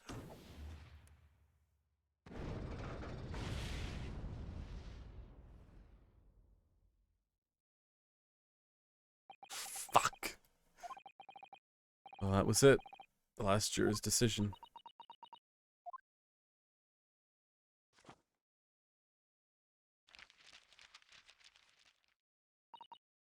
According to this Encyclopedia of British Law, when all members of the jury have concluded that the defendant is guilty, the court proceedings are to be suspended, and the presiding judge will deliver a final verdict and sentence. That is what it says here. The final verdict. It's over then. Oh! There's a footnote, though. A footnote? However, the defense... All 6 members of the jury is now in agreement of the case.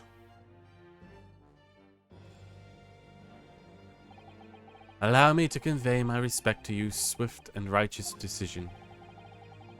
According to the laws of the country, I would now conclude the trial by delivering the final verdict.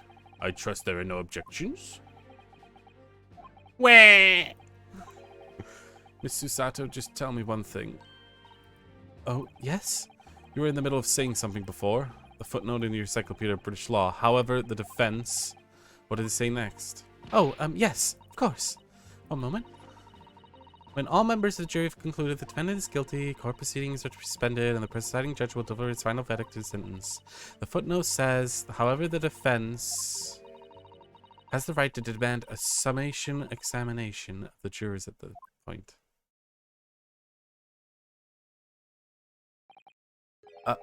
Summation? Examination?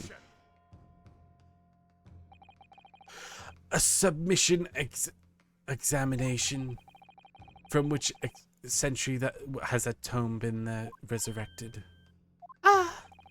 Judging from the binding, I would say that book is at least 50 years old. Any modern text of British law wouldn't give such an antiquated procedure a mention. It's a relic long forgotten, clearly not practice. So you're out of luck. It's a part of the law. Dude. What even is it, Miss Susato? This so-called summation examination? Oh, one moment. I'll read about it. Tap, tap, tap, tap, tap. You would do best to demand the right of the procedure before you understand what it even entails. Typical Nipponese. Stop being racist. Alright, Mr. Naruhodo, I think I understand. It seems that under the procedure, we would be able to appeal to the members of the jury. To do what exactly? To appeal them to change their leaning and reverse their decisions. That's what it says here. If successful, the proceeding of the trial must be resumed. Make them reverse their trial decisions? Yes, as time gone by, the barristers would use a summation examination to accept to influence the jury's decision. Like he did. Like good old Van Zijkes over there did. Except he just kind of just told them, hey, why did you not vote with everyone else? Let me just go ahead and particularly go straight at you and try and convince you specifically. The procedure became something of a formality with no additional benefit, really, so it rather fell out of use. I wonder why. Because it was devoid of purpose. Changing one member of the jury's mind would be hard enough, let alone several. No self-respecting defense barrister would even assert the right to even try and age. In this day and age. I'm sorry, but like, if that is your only means of defense at that point, then it's kind of necessary, is it not? I mean, seriously, if a lawyer is supposed to defend their client zealously, like, to the utmost that they can, would they not always do that then? Yeah. Still, I don't see any mention of the procedure actually being formally revoked. What are you suggesting? I'm suggesting that although it may be antiquated and largely forgotten, it isn't yet extinct. What do you think, Mr. Naruhodo?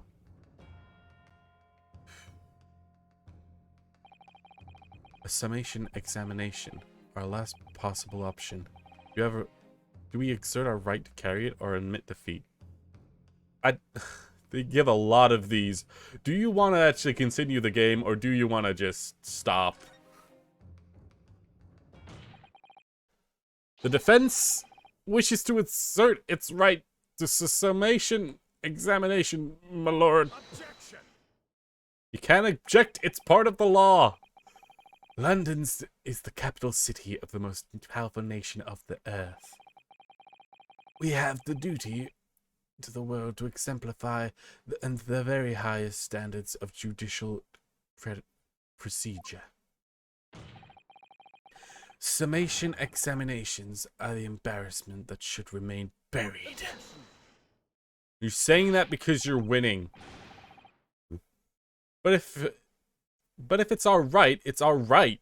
I believe that it could prove vital in this trial. The defense's petition is perfectly valid. The court will proceed with the summation examination. This is madness. Foreman, are you ready to... Are you and the remainder of the jury ready? Eh? Well, I'm not, There was no mention of this in the letter I received, see, so, all the members of the jury will be asked to explain on what grounds they've reached their decision. On what grounds? All you have to do is just justify your decisions and explain why you believe the defendant to be guilty. Well, my lord, you're rather putting us on the spot. This is most irregular. No mention of this was made before. I don't really hold with all the justifying lock. That seems to have thrown the jurors off. It seems some of them have experienced this before. Alright then, the summation examination. A defense procedure no practicing lawyer has attempted for years, is it? Well, that just maybe. It might be the opportunity we've been looking for. To turn this trial around.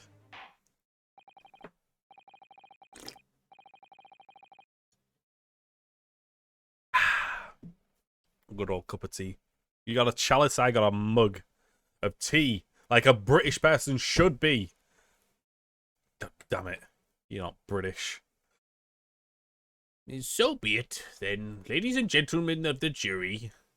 The court hereby calls upon you to state the grounds of which you find the defendant Magnus McGilded guilty of the most serious crime. Is it the most serious? It is a serious one. I guess the wording makes sense. The jurors' contentions. There was no one else inside the cabin at the time, so it must have been him. I trust the driver. He is an excellent memory, it seems. 4 passengers with fares totaling 20 pence. He stuck the chap next to him just like this. Brazen, I say. Absolutely brazen. I have simply typed and collated all statements made thus far, and drawn the most logical conclusion. You can't trust the guild. Fair rates. You can trust the guild. Fair rates is our motto. We haven't raised prices over 4 pence for years. That scoundrel stepping a poor man in the floor beggars belief. I'm starting to wish I hadn't pushed for this now. Some of the juries don't seem to have wonderfully formed arguments, do they? Well, let's see what we can do. Let's get to these 6 people to change their minds. I have to throw everything I can at them and use very persuasive language. Just a moment, Mr. Naruhodo. According to my book, this is not quite how it works. Oh? I thought we were going to have to thaw their icy minds with some heartwarming rhetoric about the defendant. Unfortunately, once the juries have decided the defendant is guilty, it's very unlikely they'll heed anything the defense says. But then, they've reached their conclusions by their own reasoning, you see. Your pleas will sound like excuses. In fact, if It could recoil on you. The more you try to persuade them, the more entrenched they may become. Then what on earth am I supposed to do? Oh dear. I was just citing what I've read of English law, Master Naruhodo. Right, I'm sorry. Do you have any idea how to make this work then? Well, from what I can understand, the key to this procedure is using the juror's own words to make your arguments. What do you mean? Well, the 6 members of the jury are randomly selected members of the public. They appear to be presented in the united front, but the truth is, they're complete strangers who just happen to find themselves here in the courtroom together. And that's a way to break them down, you mean? Yes, exactly. We must listen very carefully to each member of what the jury says, and see if we can identify the contradictory statements. If we can find then contrast their statements and pit the corresponding jurors against each other. I see. So the contradictions in what 2 or more jurors say is what we're looking for. In a way, then, this is similar to a cross-examination. Oh, yes, I suppose you're right. I do love, like, that every British person has a hat on. I just like that that's the olden time of Britain. Should bring that back, honestly. Find contradictions in their statements and pit the jurors against one another to break them down. Alright, I might be able to pull this off. No, that isn't right. I have to pull this off. We can start proceedings, counsel. Can we proceed? Yes, can we do it, please?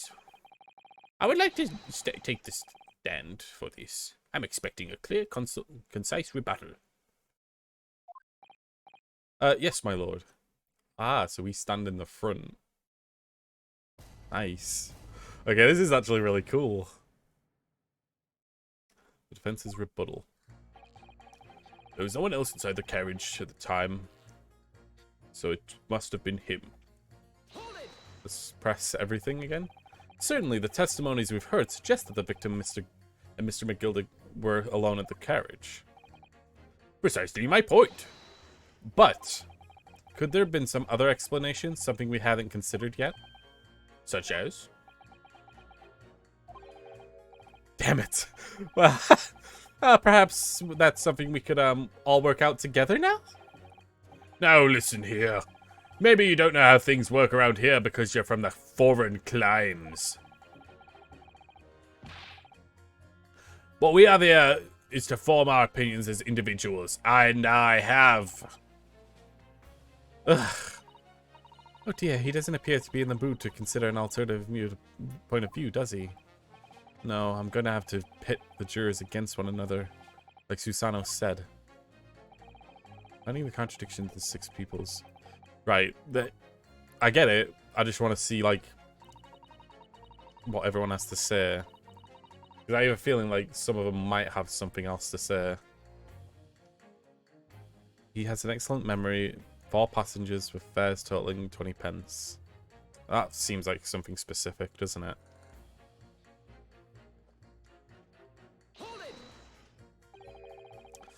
But does his ability to recall his takings that night really tell us how trustworthy the man is? I manage all of his lordship's cash affairs, so I'm very particular when it comes to accounts. I see. A single penny can mean the difference between life and death, after all, can't it? That's a saying in your country? My point is, a man who finds his figures is a man you can trust. Those of us in service would swear to that, sir. Does that bench really need any more polishing? So if the good driver says that he saw Mr. Gilded in the act, I don't doubt him. The only act left to do today is disposing of the rubbish. Ah, now wait a minute. One of the other jurors mentioned something about money, I think. It's a good time to listen carefully to the jurors' statements. Yes, I get it. Should expose it by pitting them against you. Yes, okay, I get it. Please, I just want to see all the dialogue, please. Stack the chap right next to him like this. Brazen, I must say. Absolutely brazen. Careful, you could hurt someone with that. Fine, you're the fine one to talk. All with that sword hanging from your waist, huh? No, this is my battered soul. Well, anyway, I despise anyone with too much money. They're all the same, all stabbing some brickmaker or another scene behind the scenes. You mark the words. You really do look like you've got money, dude. That seems very unlikely, doesn't it? Are you mad, man? We all know some shorty's got some on Shylock. Well, yes, that does seem to be the case, but... Snarrow, please, be careful what you say. He's been trying to squeeze money out of us less fortunate. That's as far as I'm concerned. He's as guilty as sin. That man can hang. Jesus Christ, dude. Come to think of it, didn't one of the other jurors mention something to say about the defendant's underhanded tactics? If you've thought of something, Mr. Naruhodo, don't let it go. Test your theory. The two jurors' statements seem to be contradictory. I don't think there's any contradictory sets to that. Like,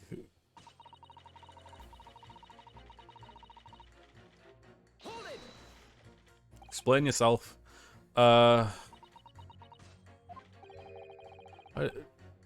have you been doing all this time? What have you been doing all this time? I should have thought it was obvious. I'm recording everything that takes place as part of the proceedings. And what have you learned from that? For example, at the moment of time, the judge used his gavel 11 times in total. The prosecution has snorted deliriously at your remarks several times in total. And I might add that each time you have gulped like a simpleton. Thank you. And what was the point exactly? So anyway, madam, are you trying to are you able to explain why you think the defendant is guilty? That is the conclusion I've drawn from the results of the copious notes I've typed.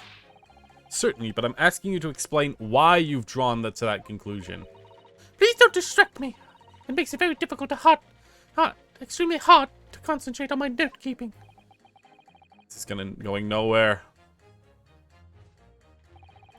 You can trust the guild. Fair prices is our motto. We haven't raised the price over... Okay, that might be the pit. Because she mentions that it's 20 pence in total. But I feel like I need to ask him about it first. How much does it cost to take that omnibus? That's right. As a guildmaster, I'd wait, what did he say that? That's how much it makes to take the omnibus? That's right. As a guildmaster, I decided to set a policy for all drivers across the city. One fare, no matter which bus you take or how far you are going. We have to compete with the rise of the motor car, you see. Us coachmen have to stand together. Motor cars, you say? Yes, and the murder was on one of our buses, extremely damaging to our cause. It's beyond the pale. It'll lead to the decline of the passengers. You mark my word. It's all that little rascal's fault. He has to pay. Is this a crime or his buses he's more worried about? Anyway, every member of the guild is reliable and trustworthy.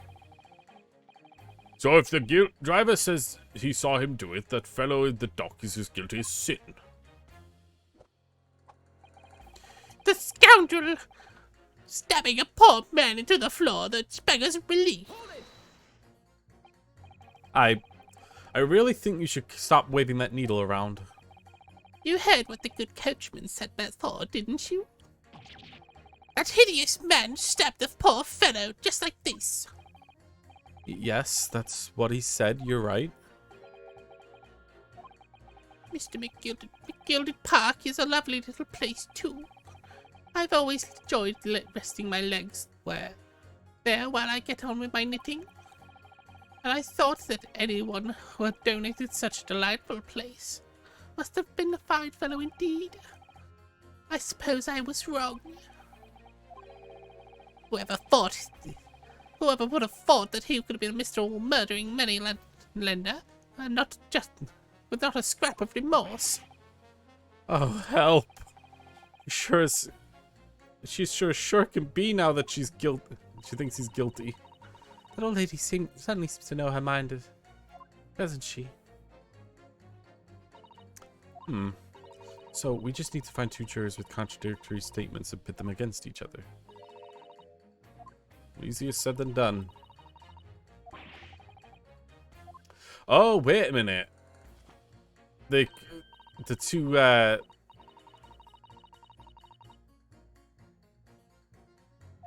I think I know what it is.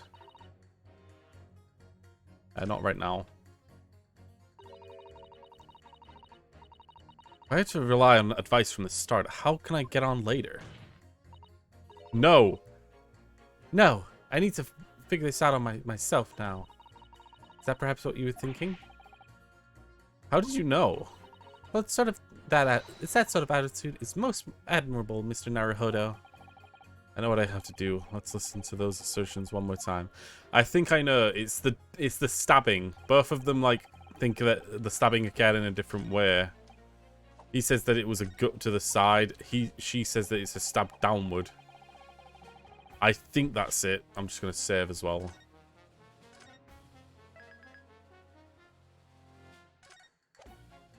I like this music.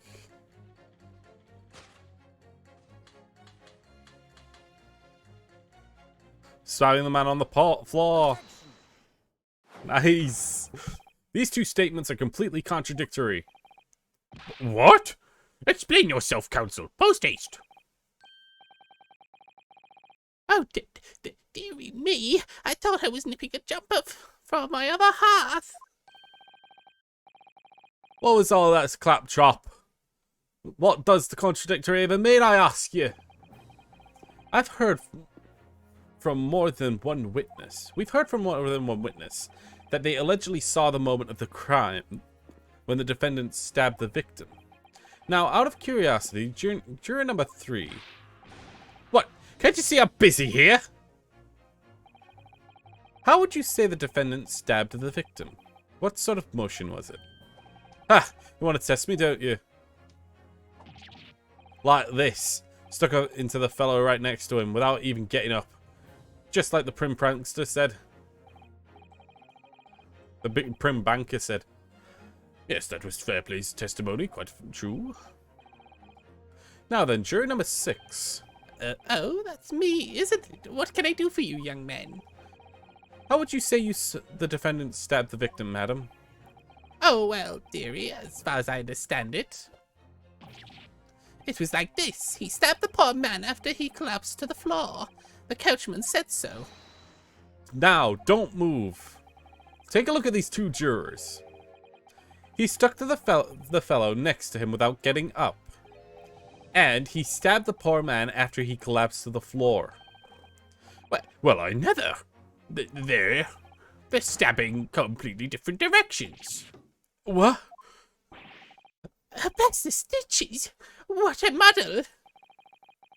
This tells us... What does this tell us? Is that there's a strong possibility one of the witnesses isn't telling the truth. Oh. But why? Why the dickens would they lie? That I don't know yet, but what I do know is that if this trial ends at this point, we may never find out, and we may never know the real truth. Ladies and gentlemen of the jury, can you really let that happen in all good conscience?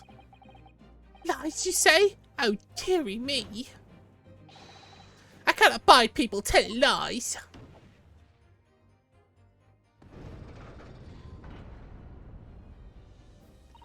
Ooh, the scales? I don't believe it. Hold it! Wait! Now hear this, my fellow tutors. I warn you, you cannot listen to this man. Look at him in his black suit. He's clearly some devious Eastern sorcerer using his magic on all of us. If I could use magic, do you really think I'd be putting myself through all of this? Answer me this, dark jinx. Me? What exactly is the problem? What if two people have slightly different recollections of the events? What of it? What of it? Let's say that Shylock did stab the victim as he was sat on him next to the omnibus, and the young dandy saw him do it. Now let's say that the victim collapsed to the floor, and then the Shylock stabbed him again. The old lady saw him do it. Is it only one stab?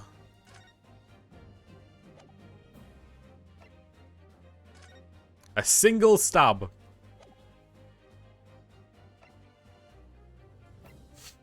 We also need to examine the knife. That's part of the sheath, isn't it? Are you alright, Mr. Naruhodo? Oh, sorry. Yes, I just don't really like blades. Oh. You don't seem like words of a man with a large katana slung from his waist. It's not a blade, that's Kazuma's soul. Anyway, there's no sense in denying it. Let's see what the blade looks like. Oof. Ugh, look at that. Looks like a lot of blood. That surely is blood. The victim's. An Englishman's blood looks more like a Japanese man. Looks a lot like a Japanese man's blood. Did you think it wouldn't? Sorry, it's just that I've only arrived here in Great Britain. I'm finding it a little hard to adjust. Yes, I do understand.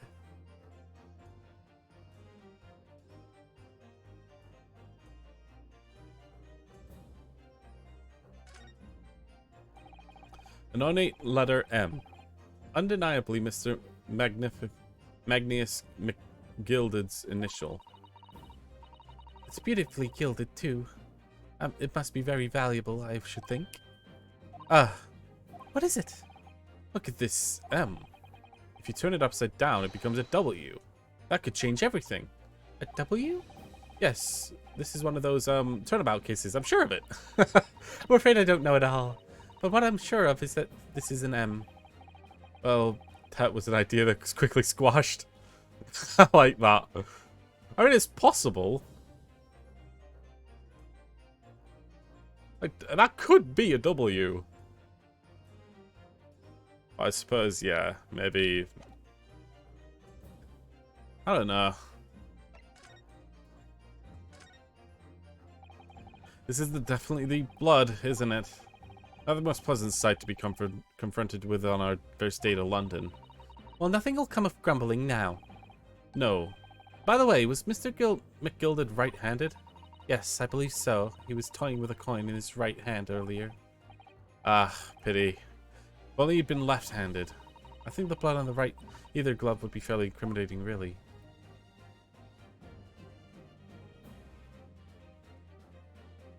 Well, let's get back to the... And the old lady saw him do it. Well, can you say that it didn't happen like that, What are you calling dandy, sir? I should take this knife to you.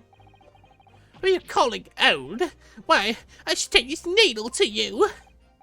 They're ready to kill each other now. But could the foreman of the jury be right? Did the two witnesses see two different moments of the crime? It's out of the question.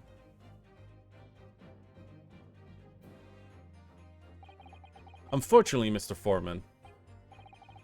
What is it, you darklings? Come on out with it.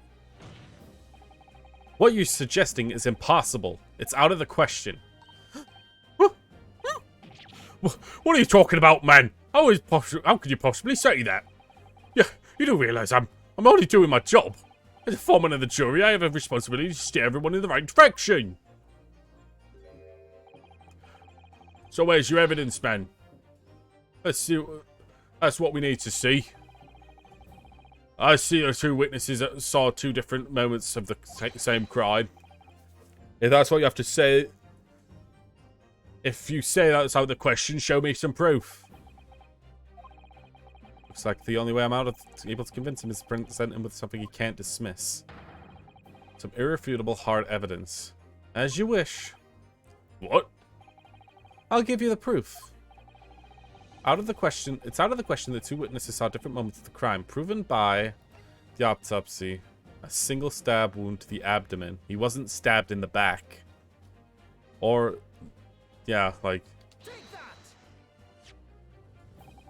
This is the victim's autopsy report. According to what was written here, Mr. Mason was stabbed in the abdomen. Only once. Only once? It's quite simple. The victim was stabbed precisely one time. Which means the witnesses can't possibly have seen it happen in two different times. Alright, I concede defeat.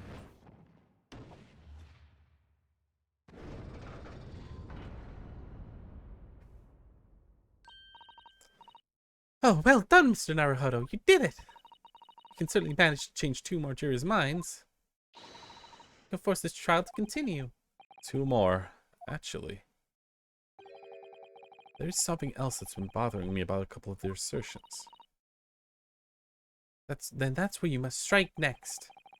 So I need to pit 2 more jurors against each other and show there's another contradiction to the assertions? Exactly. You can do it. Well, the scales of judgment have shifted, but they're still way heavy on the side of guilt. Counsel, you have the floor again. Continue with the summation examination.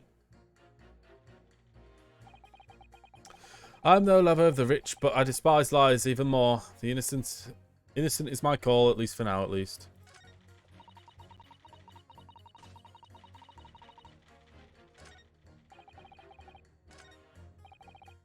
Dear me, you can't make accusations based on lies. What if the poor man is innocent after all? Alright, so now we're dealing with 4. I trust the driver, his excellent memory, 4 passengers, fare totaling 20 pence.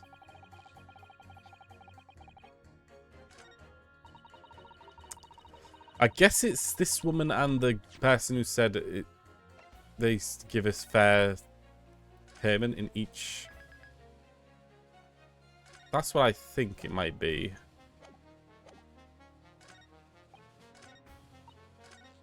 His was, there's no one else inside the carriage at the time, so it must have been him.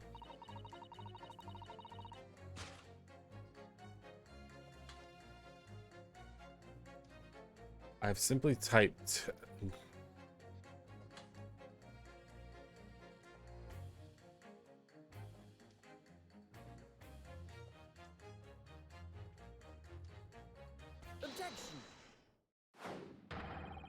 Those two statements clearly contradict each other. They do? Explain yourself, counsel. Me? Oh dear, what have I said?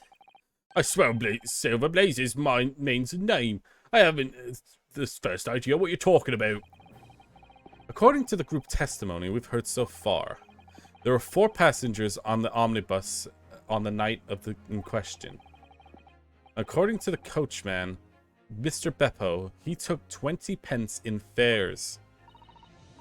Quite right, I have those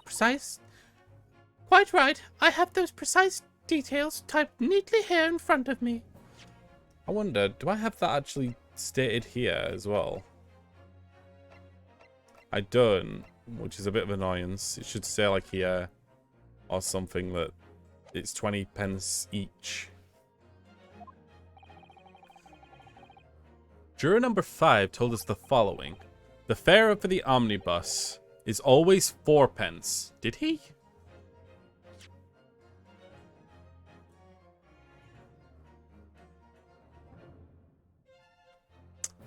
I didn't see that. That is his. A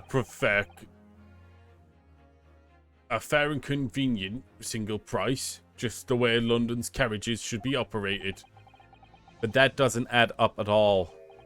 In fact, it leaves a glaring discrepancy in the facts. Why, man? Why?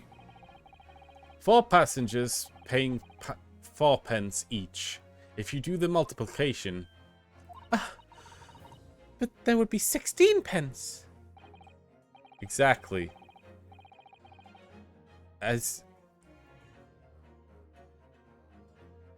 Exactly. As I said, it doesn't add up. The figures are different. By 4 pence in fact. Or precisely 1 man's fare. 1 man's fare? Yes. In other words, on the omnibus that night, it's distinctly possible that there was another passenger we heard nothing about. Good gracious!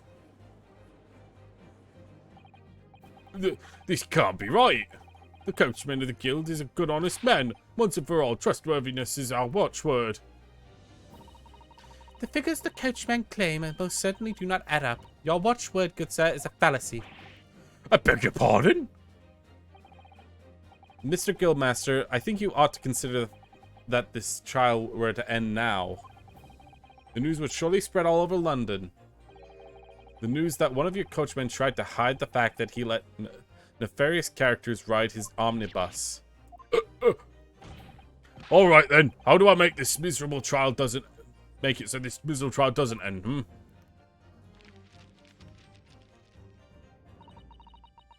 according to my book here, you simply launch a ball of fire into the innocent side. You just simply do that. That's just something you can do. Hold your horses there, coachman. We're all in agreement. Why would you have to go and... Wait till I get my hands on you, Beppo.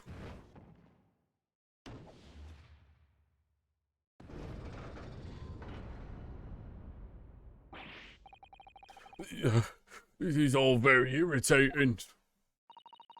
Begging your pardon, sir. I'm going to do the same.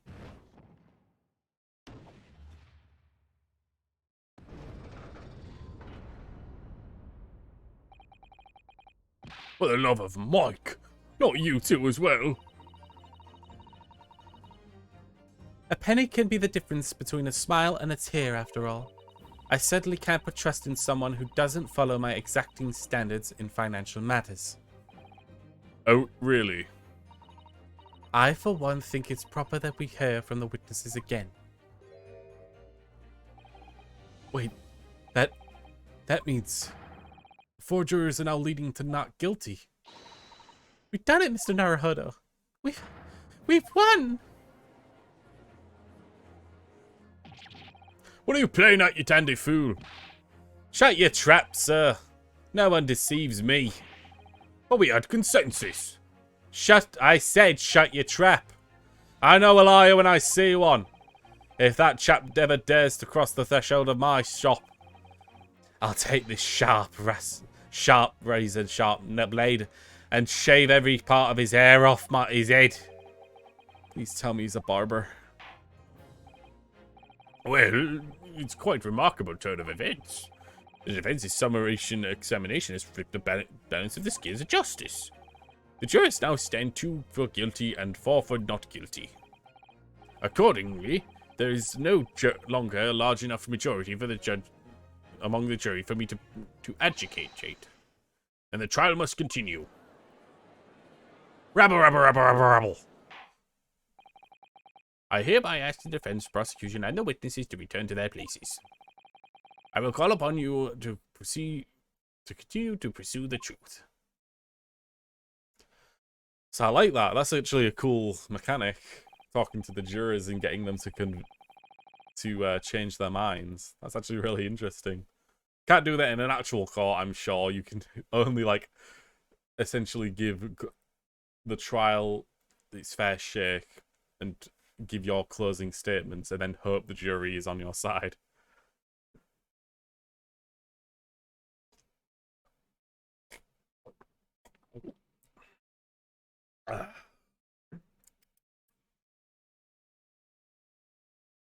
So, Lord Van Seeks, continue to substantiate the case for the prosecution, if you please.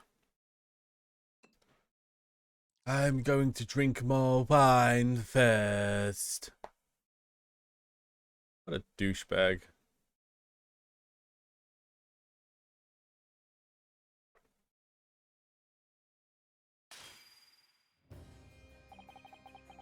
having savoured the rich aroma of the carmine contents of his hallowed chalice. It may be cross to crush it to dust. Pray forgive the discourtesy. Good Lord, Zykes? Is it cold in here or is it just me? As your antiquated tome no doubt says, the prosecution may not speak during the summation examination. So I honored the deathly sentient silence and listened to this charade. It seems I overestimated the intelligence of the jury. Well, no matter. There's nothing so hard as to prove as a self-evident truth, it would seem. No, why else would we grace the courtroom with our presence after all? So, let us proceed to the next round of the battle.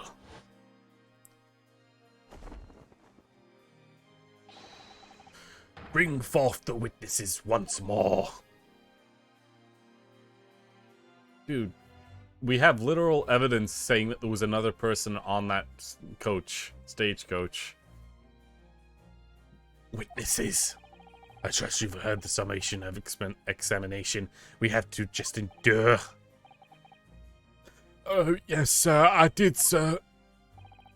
Of course I heard it. Oh, yes, sir. I heard it. You on the end, the coachman, I believe. It's Beppo? Yes, sir. My lord, sir. If it transpires that your previous testimony, you were attempting to veil the presence of a fifth passenger on the omnibus, you will be found guilty of perjury. You are advised to bear that in mind, sir. Oh, mio Dio. Oh. Now then, witnesses, I hereby call you to testify to the court once again. You will explain the various misgivings brought to our attention by the defense's summation and examination.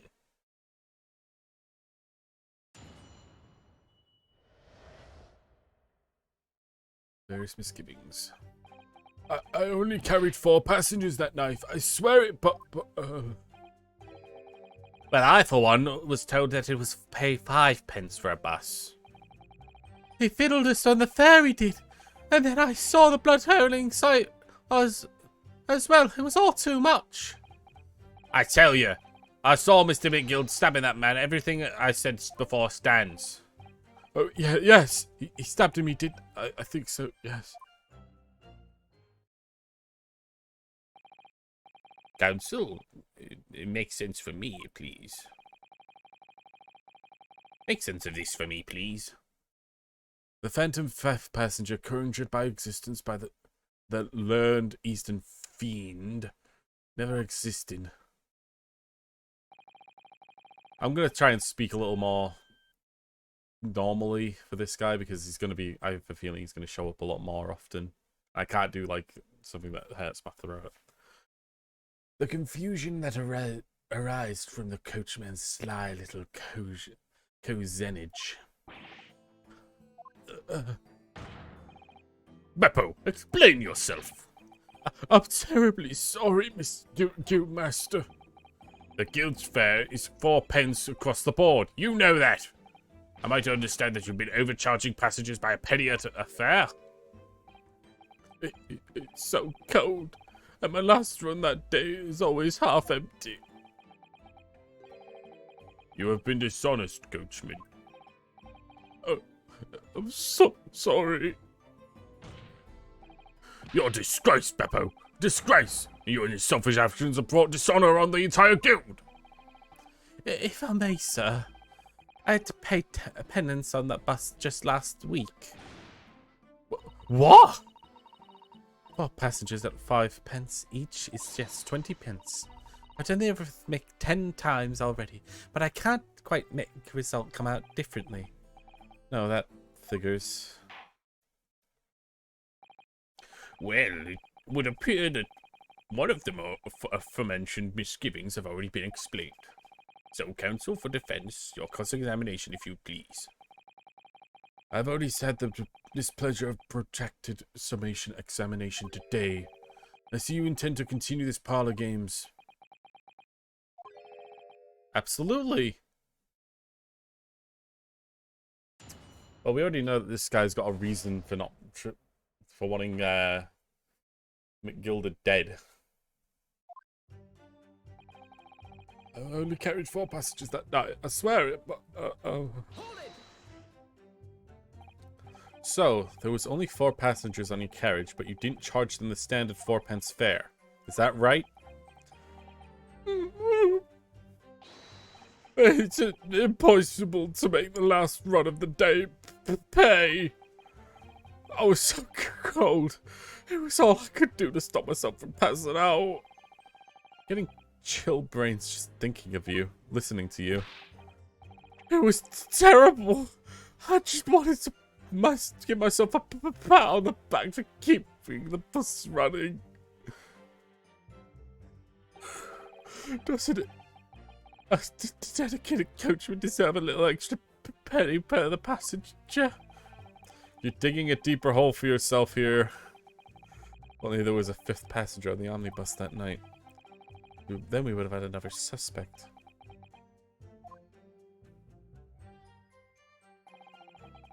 Well, I for one was told there was 5p for the bus. Does that mean that everyone on board that night paid 5p instead of 4? Well, I paid 5p too, sir. I told you what I just did. A flat fare of 5p across the board. It's not something to be proud of. The so-called discrepancy my learned friend identified was nothing of the sort.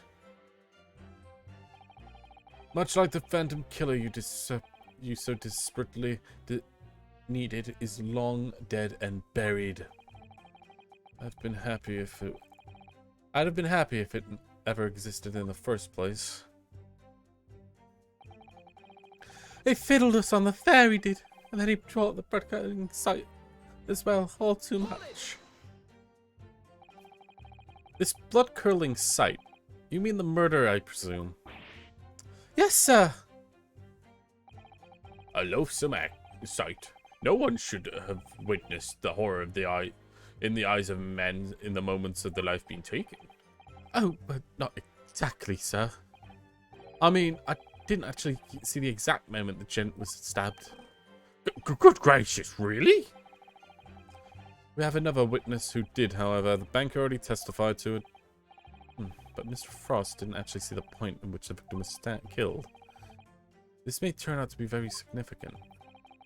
I heard the banker gent next to me take a sharp intake of breath. That's when I looked through the glass. That's when I saw a horrible blade poking out of the belly. A cowl covered in blood.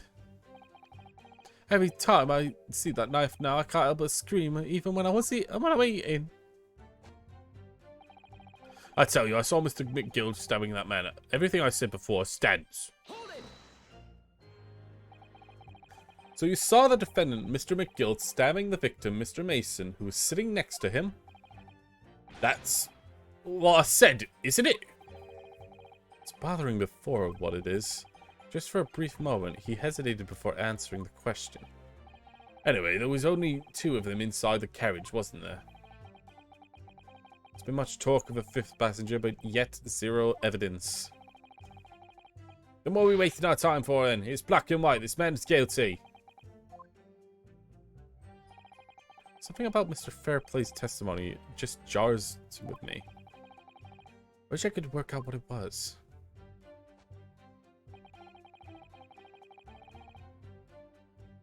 I stabbed him. Yes, he did. I think so, yes. Earlier you testified that you saw the moment the defendant allegedly stabbed the victim, didn't you? Yes, that's right. You said that the victim was on the floor and described the assailant holding the knife as an ice pick grip. I suppose. I might have, yes, put the cart before the horse, maybe. What's this? Well, I'm quite sure, Bob, most of it. I was driving the horses when I heard the scream from the seats of the roof deck. I expect that was me, sir. Then I turned around. Yes, I saw it through the skylight. The gentleman was on the floor and the knife was sticking out from his midriff. Yes, that's right. The fellow was the handle of the famous bed, yes. So in short, you didn't see the moment the victim was stabbed at all?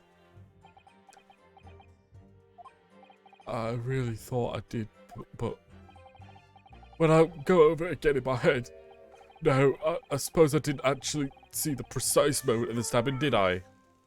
Ooh! Excuse me, man. You have something to say about that, Mr. Fairplay? No use to me. I know what you're thinking.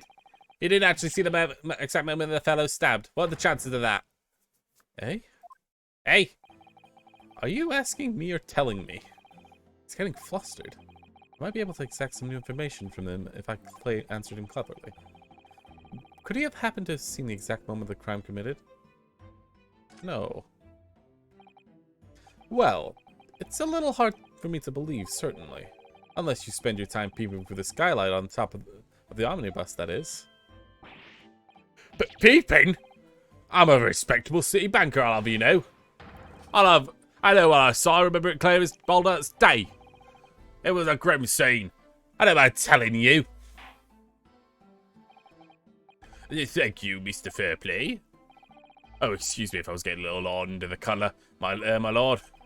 I would ask you to supplement your testimony with a clear statement about what exactly you saw. Oh, I can do that, all right. Let me tell you how grim it was. Do you think I'd forget about the sight of those blood-soaked hands after the butcher stabbed the man?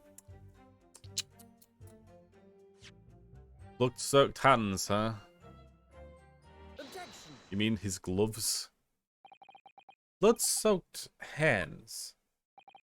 Well, I admit soaked might be lying on a little thick, but anyway, there was definitely blood all over him. Both of them were covered in it. Well, I'm very sorry to disagree, Mr. Fairplay, but that was more than a little peculiar. What? Here are the gloves worn by the defendant, Mr. Gilded, on the night of the question. Oh, yes. Right. And there certainly does appear to be a sizable dark color stain there. But I'm sure you can clearly see that it's only on his right-handed glove. In short, Mr. Fairplay, your testimony is inconsistent. Yeah! But no! That can't be right. You're the liar here, then. That's right. You're quite clear about it. You said it was both hands. Mr. Fairplay, if your last statement was a lie, it calls your entire testimony into question. You say you saw the moment the victim was stabbed, but is that really the truth?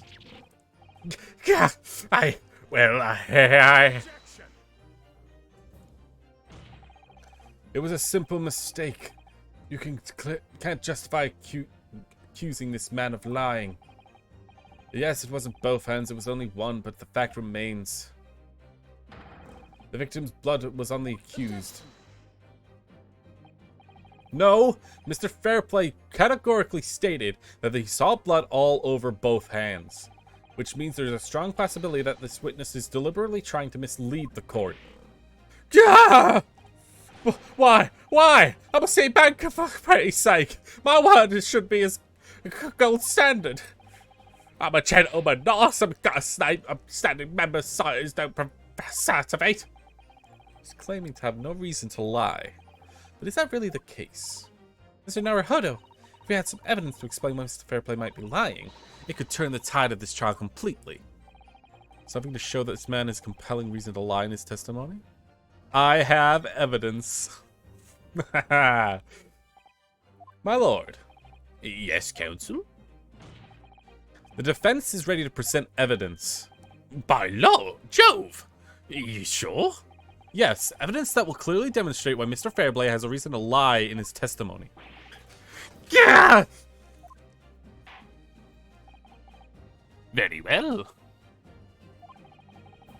I hereby call the defendant to present his evidence. Evidence that demonstrates the motive for why the witness alleged deception to the court. I like these words. Witnesses alleged deception, right? It's alleged. It's not truly proven that he was lying. But here it is. His name is in the debtor's ledger. This is a list of debtors. Debtors. Is that what it said? Debtors or debtors? Debtors? You call it debt, right? So this is a lot of debtors who owes up money to Mr. McGilded. Yes, the list of innocent victims crippled by the accused extortion. The point is, among the names of the debtors is your name, Mr. Bruce Fairplay. What? Mr. Fairplay, are you currently indebted financially to the accused? No. Well, it's barely worth being called a debt. According to the ledger, you owe 20 Guinness. Not an inconsiderable sum of money, wouldn't you say? Well, what of it? Well, let's suppose that Mr. McGill were to be found guilty of murder. What would become of your debt in that case? These documents state that the loan agreement is forged between two individual parties. Therefore, were the creditor, the defendant here, to be sentenced for capital punishment, all outstanding debts that were owed to him would be annulled. They would cease to exist. Cease to exist? Mr. Fairplay, is it not the case that you claimed in your testimony to have seen something you never in fact saw? In a devious attempt to annul your debt of 20 Guinness to the defendant.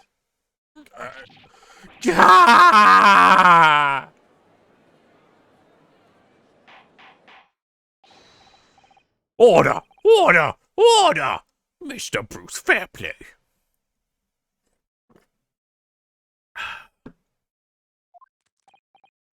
Yes, Mr. My lord. Let me ask you yet again. And be aware that your answer here may have serious implications on your future, sir. Did you or did you not see the precise moment in which the defendant is alleged to have thrusted the knife into the victim? You stop doing that, dude. Your silence speaks volumes. You did not tell the truth in your testimony. All right, let's not make a melodrama out of this. Perhaps I did overstate the truth a pinch. A pinch? But it makes no difference. I definitely remember seeing blood on Mr. Gilded's hands, both of them. And yet, only one of the defendant's gloves, which we have here in evidence, is stained. So you keep saying. I wonder if I might be allowed to speak, sir. Go ahead, Mr. Frost. Well, the thing is, I remember seeing it myself as it happens. Seeing what? The blood, sir, on the assailant's hands. I think, yes. I'm almost sure that it was on both his hands, not just one. What? What?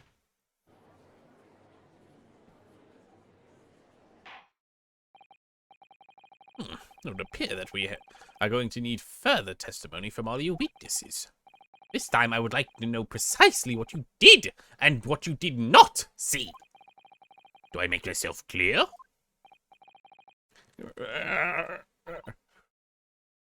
Mr. Maruhodo, this is good news. The course of this trial seems to have slightly shifted, finally at last. Yes. I might finally have a chance to turn things around here. Whew.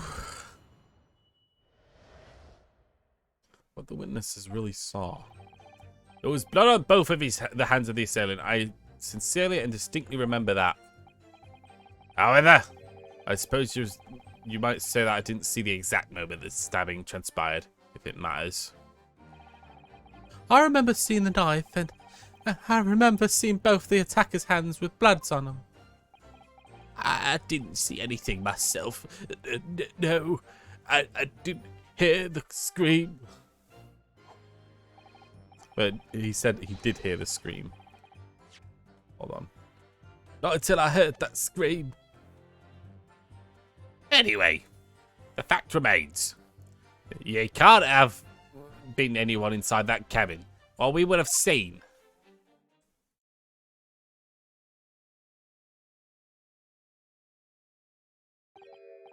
Well, lo and behold. In truth of the fact, not one of you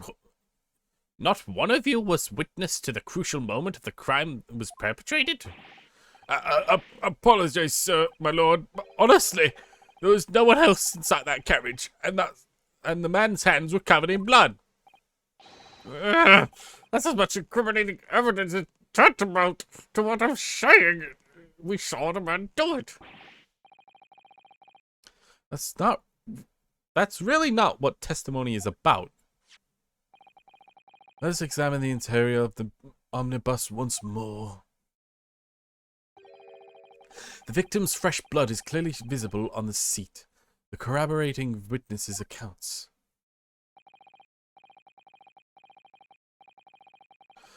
In other words, there is no substantial nor significant change in the facts of the case. Very well. Your cross-examination, please, counsel. Yes, my lord.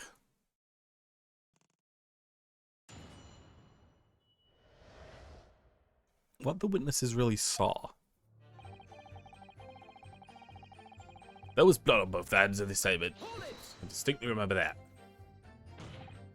No, the evidence tells us otherwise.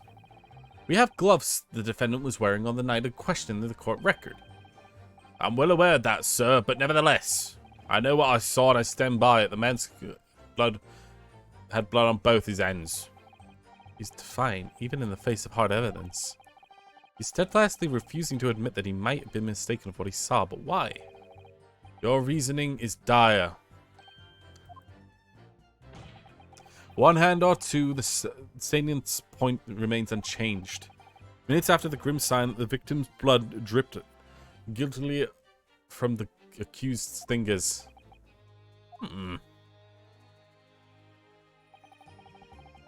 Suppose you might say I didn't see the exact moment of the spiraling transcribed mandrel. Don't try to downplay this. Whether or not you actually saw the exact moment of the crime is a matter of is a matter of the fundamental importance, as well as you know. But for crying out loud, we all know that no one else could have possibly done it. I was just trying to save us all some time. You have a loan of 20 Guinness outstanding with the defendant, don't you? Do you not? Had you hoped to release yourself from that financial burden by ensuring the defendant was found guilty? That's certainly not what I was hoping for. I was just lost a little guinea or 10 when I backed the wrong horse at the Derby, that's all. I was going to win it all back. There was a fixture in this weekend, I'm sure of it. A little guinea or 10. I'm a banker. Nobody bats an eye if I borrow a little spending money for the weekends. Jesus. I think you may have revealed more about your character than you bargained for, sir. These witnesses' scruples are not on trial here.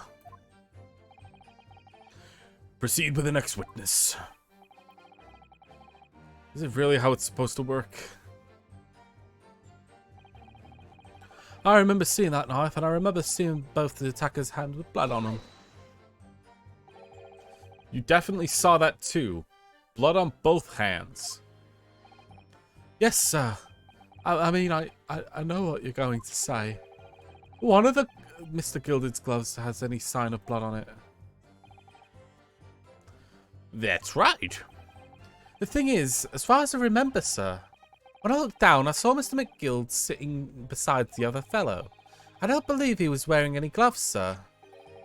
He wasn't wearing any these gloves? That's correct, sir. And I saw the blood on both his bare hands quite clearly. It's true that the dark-colored stain on the dark leather gloves wouldn't have been easy to see.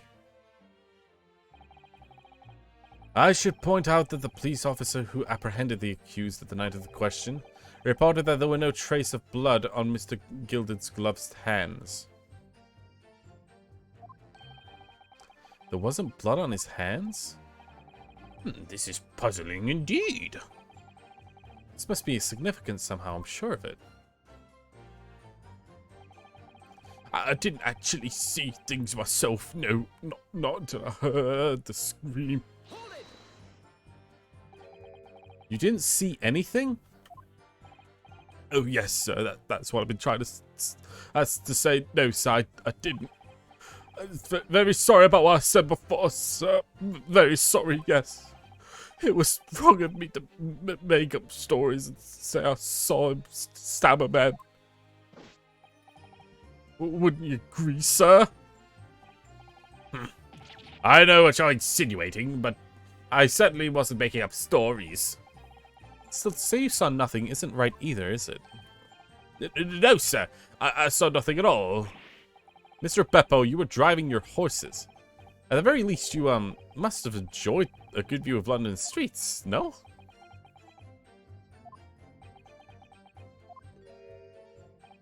Oh, please. You don't even see that. It was so cold that night, you see. Oh, it was all I could do to keep from passing out, sir. My head was fairly frozen solid, sorry to say so. It would seem prudent to avoid travel on the last omnibus service of London's cold winter nights. Beppo! I love it. I do like this system because it adds a lot more characters to this scene, which has a lot more like character bouncing off of one another kind of thing. I like it.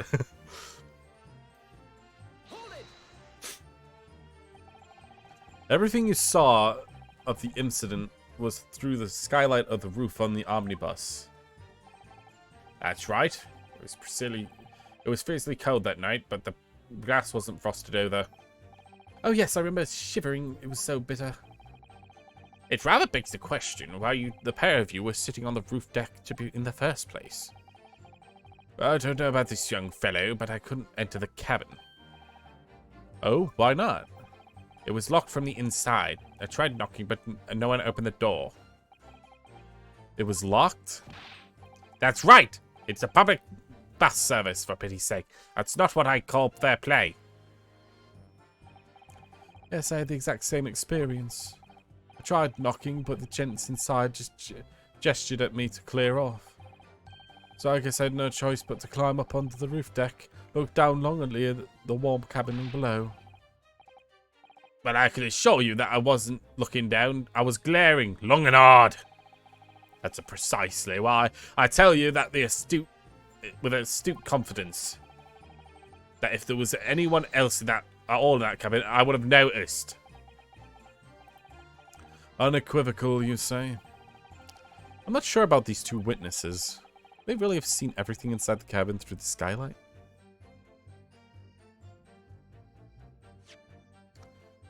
Through the skylight? No, not really. Depending on where they're sat, they can't see one side of the carriage.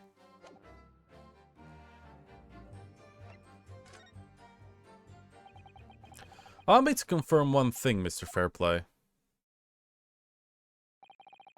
You were riding the omnibus,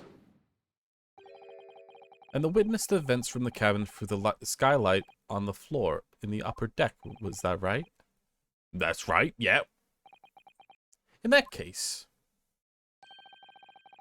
there is a portion of the cabin interior that would have been out of sight to you. What? By golly, really? Obviously, at this stage we can't say for sure. But the possibility cannot be denied. At the time of the incident, there could have been another passenger in the enclosed cabin on the omnibus.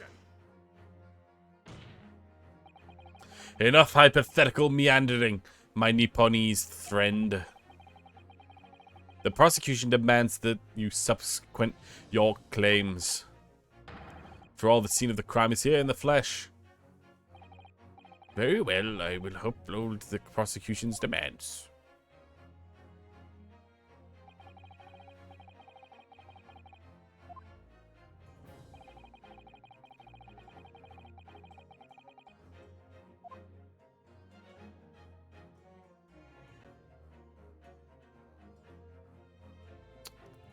Where could the potential extra passenger could have been situated?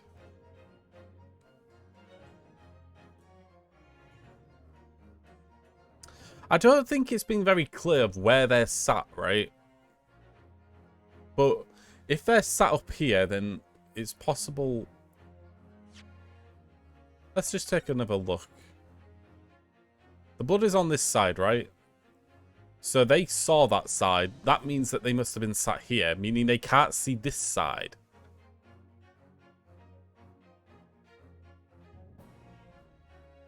But if the driver looks back, he would have seen this side, right? If he was still sat here, the driver would have definitely looked back through the window, the skylight, and seen this side of it, right? So you wouldn't have been able to see any kind of blood or anything like that, right? That's what I think. But it's possible they might be also referring to the hidden under the seat thing.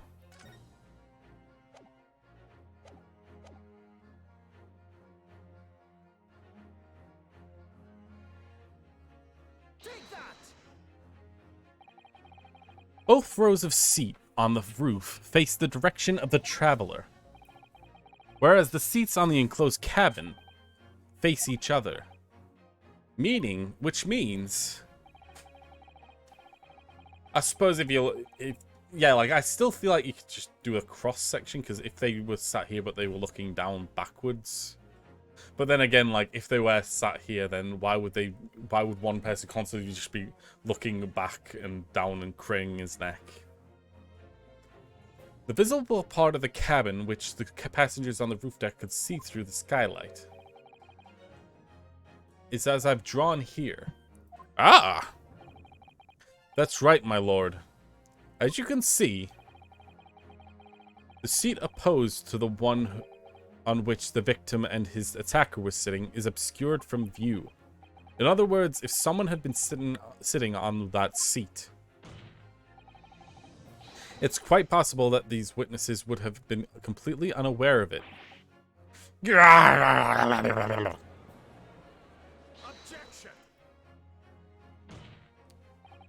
It's quite possible some phantom was sitting there. Your Nipponese have a forbidding habit of obscuring the truth with ambiguity. I concur with the prosecution's rejoinder. In the British court of law, evidence is paramount. I cannot entertain this conjecture, counsel. That is, unless you're willing to put a name to this mysterious passenger whom you allude. Can you, Mr. Naruhodo? I honestly don't know. Who could it have been? Who could have been the other seat, which is out of sight of the witnesses on the roof deck?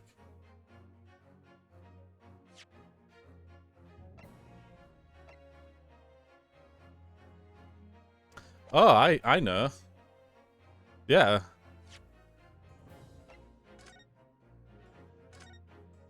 I think I know. It's our defendant. He's the one who sat on the opposite side, since they all saw bloodied hands, right? Meaning it was someone else wearing his hat. I understand, my lord. And the defense would like to put forward a name. You are a fool. The response That was desperate. That response was a desperate attempt by a man who has no notion of his own limitation. A toast to hard lessons not yet learned. God damn it, I hate it. That dude should be drinking tea, damn it. It's an English thing. Wine is not English, damn it. It's French, I think. Let us not delay, Counsel. The defense is still to name the passenger in the other seat. This could be it. The chance I've been waiting for in the child to return to favor. On that night, on the night of the murder, the person occupying the seat in the ominous cabin, obscured by view, was our own defendant. The real killer was sitting next to them. The passenger in the enclosed cabin that the witnesses on the roof decks failed to see has to have been Mr. Magnus McGild. Mr. McGild? What are you talking about, Counsel? What in the that's the name of the defendant. Objection! Dude, seriously? If this place catches on fire, I really hope they put you in prison, or possibly put you to capital punishment yourself. If I desecrate this chamber by smashing my hallowed glass chalice, do not forgive the discourtesy. Lord Van Sakes! People talk about those tiny island nations in the Far East as having learned about the culture of their own. But I see that they use the terms ill-advisedly. What are you trying to say? I'm being a racist piece of shit. Let me explain in the terms that even a student of the artless backwater such as yourself might understand. The bloody scene unfolded. The victim was the assailant was sitting side by side. Multiple witnesses have attested that fact, and it is merely premise of. It is the very premise in which this case has been built. But that premise may be wrong. What? If the victim was really sitting beside Mr. McGild, it creates an inconsistency that can't be reconciled in any way. What inconsistency, Counsel? The defendant's gloves, my lord. Mm-hmm. Both witnesses made the same testimony. They claim that there was blood on both hands of the person sitting next to the victim. Yet we know the truth is not to be the otherwise. Only the gloves, one glove bears the glory remains. The point is, if even in the face of irrefutable evidence, both witnesses have maintained their stance. Ah, yes, their testimonies remain unchanged. Exactly. They both adamantly swear that they remember seeing blood on both hands of the assailant. In short, their memory of events is correct, and the testimony reveals the truth. If someone else were sitting beside the victim that night, a third party we have yet to identify, and the victim's blood was on the passenger's hands, both of them. Objection! And who was this third party? Obviously, the true culprit. Extraordinary!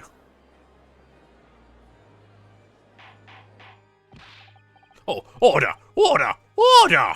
What exactly are you postulating? Objection! The defense's postulation is just that, nothing more but conjecture. The witnesses have clearly stated that they saw the accused. But when elaborating on his testimony, Mr. Fairplay said the two of them were wearing hats, so they couldn't exactly make out their faces. Yes. The tops of their heads were obscured by the roof. I could see the rest of them, though. Yes, that's right. Both gents were certainly hatted. Hatters do tend to notice such things, sir.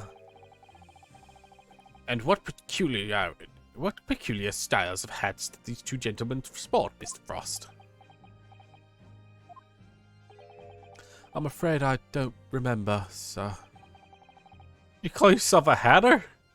Dude, it's memory. He's not gonna remember every fucking hat he sees.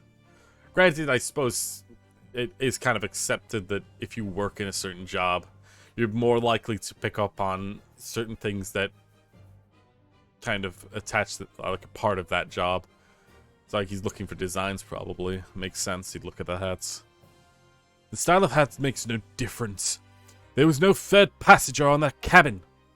In that cabin. How can you be so sure? Because if there had been, the accused Mr. McGild would most undoubtedly offer to dispose that fact.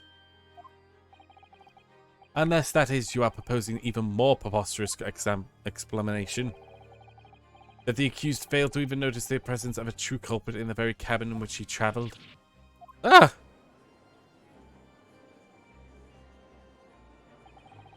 He's right.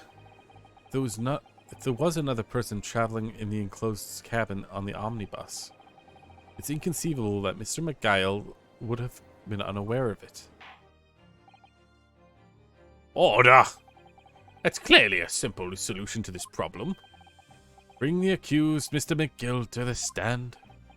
Well, what do you say, counsel? The prosecution objects, my lord. On what grounds? As a suspect, he's already made a false statement to the police.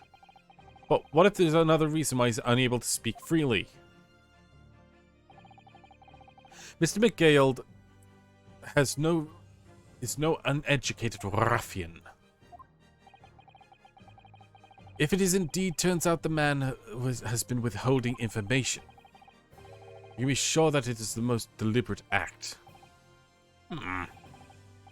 Counsel of Defense, what is your opinion? My lord, should I ask Mr. Gill to be testifying or not? If we leave it well alone, I mean, we have enough to like have a continuation, right? We have enough to make it clear that there's doubt. But his testimony is basically needed. We need to hear what he has to say in order to find out the truth. The defense would like to call Mr. McGill to the stand. In that case, I would like to hear the opinion of the jury. Yes, I need a little time to consider this.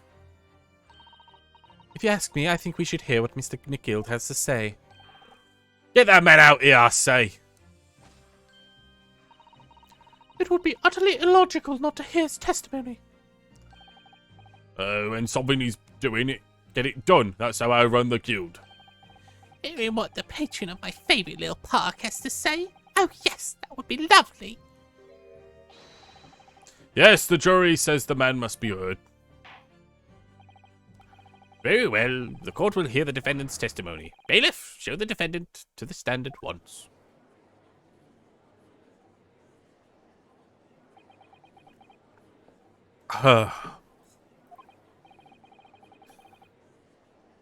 Now we may actually know what happened last night.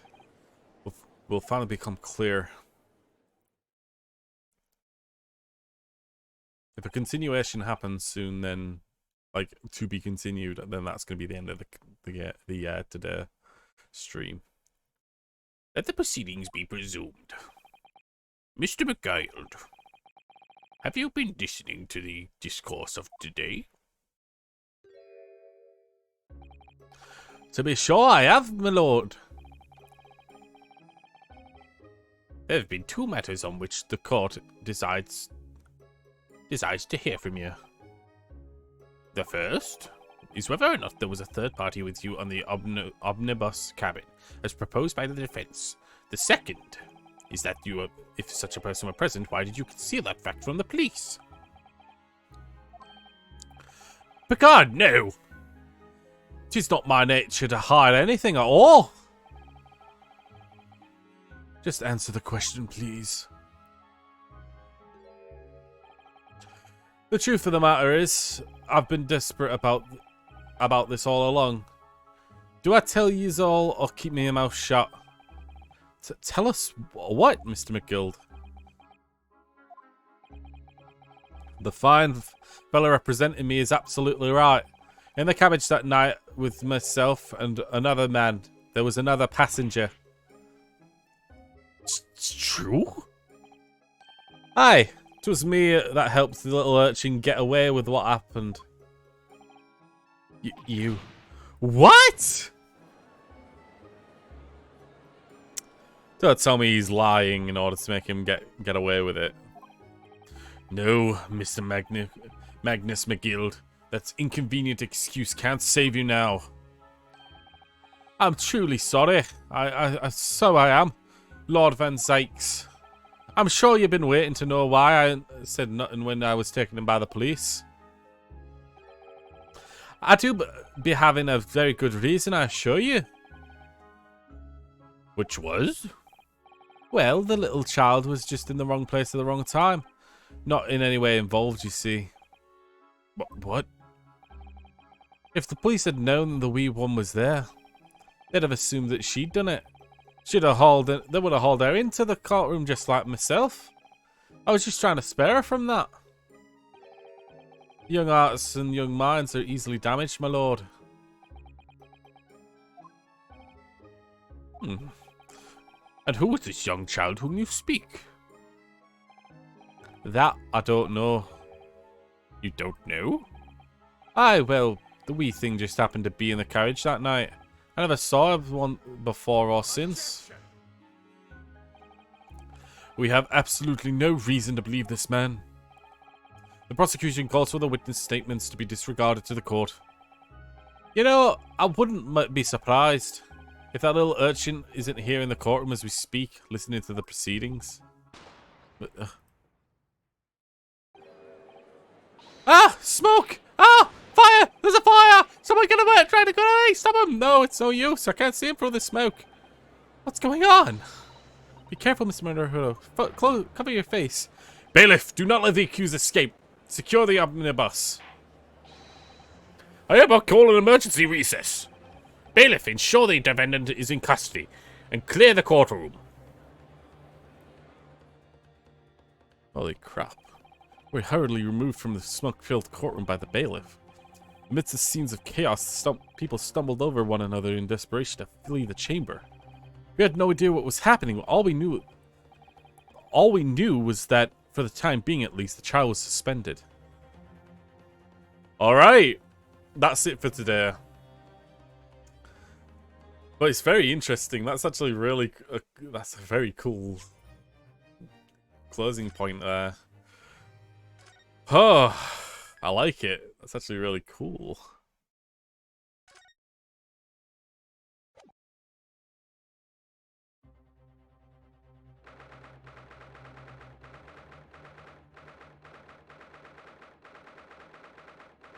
So, yep, that's it for today.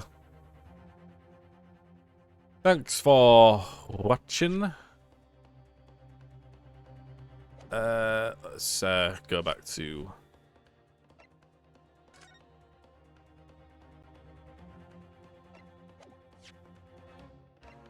Already saved. Thanks for watching. I'll see you all another time.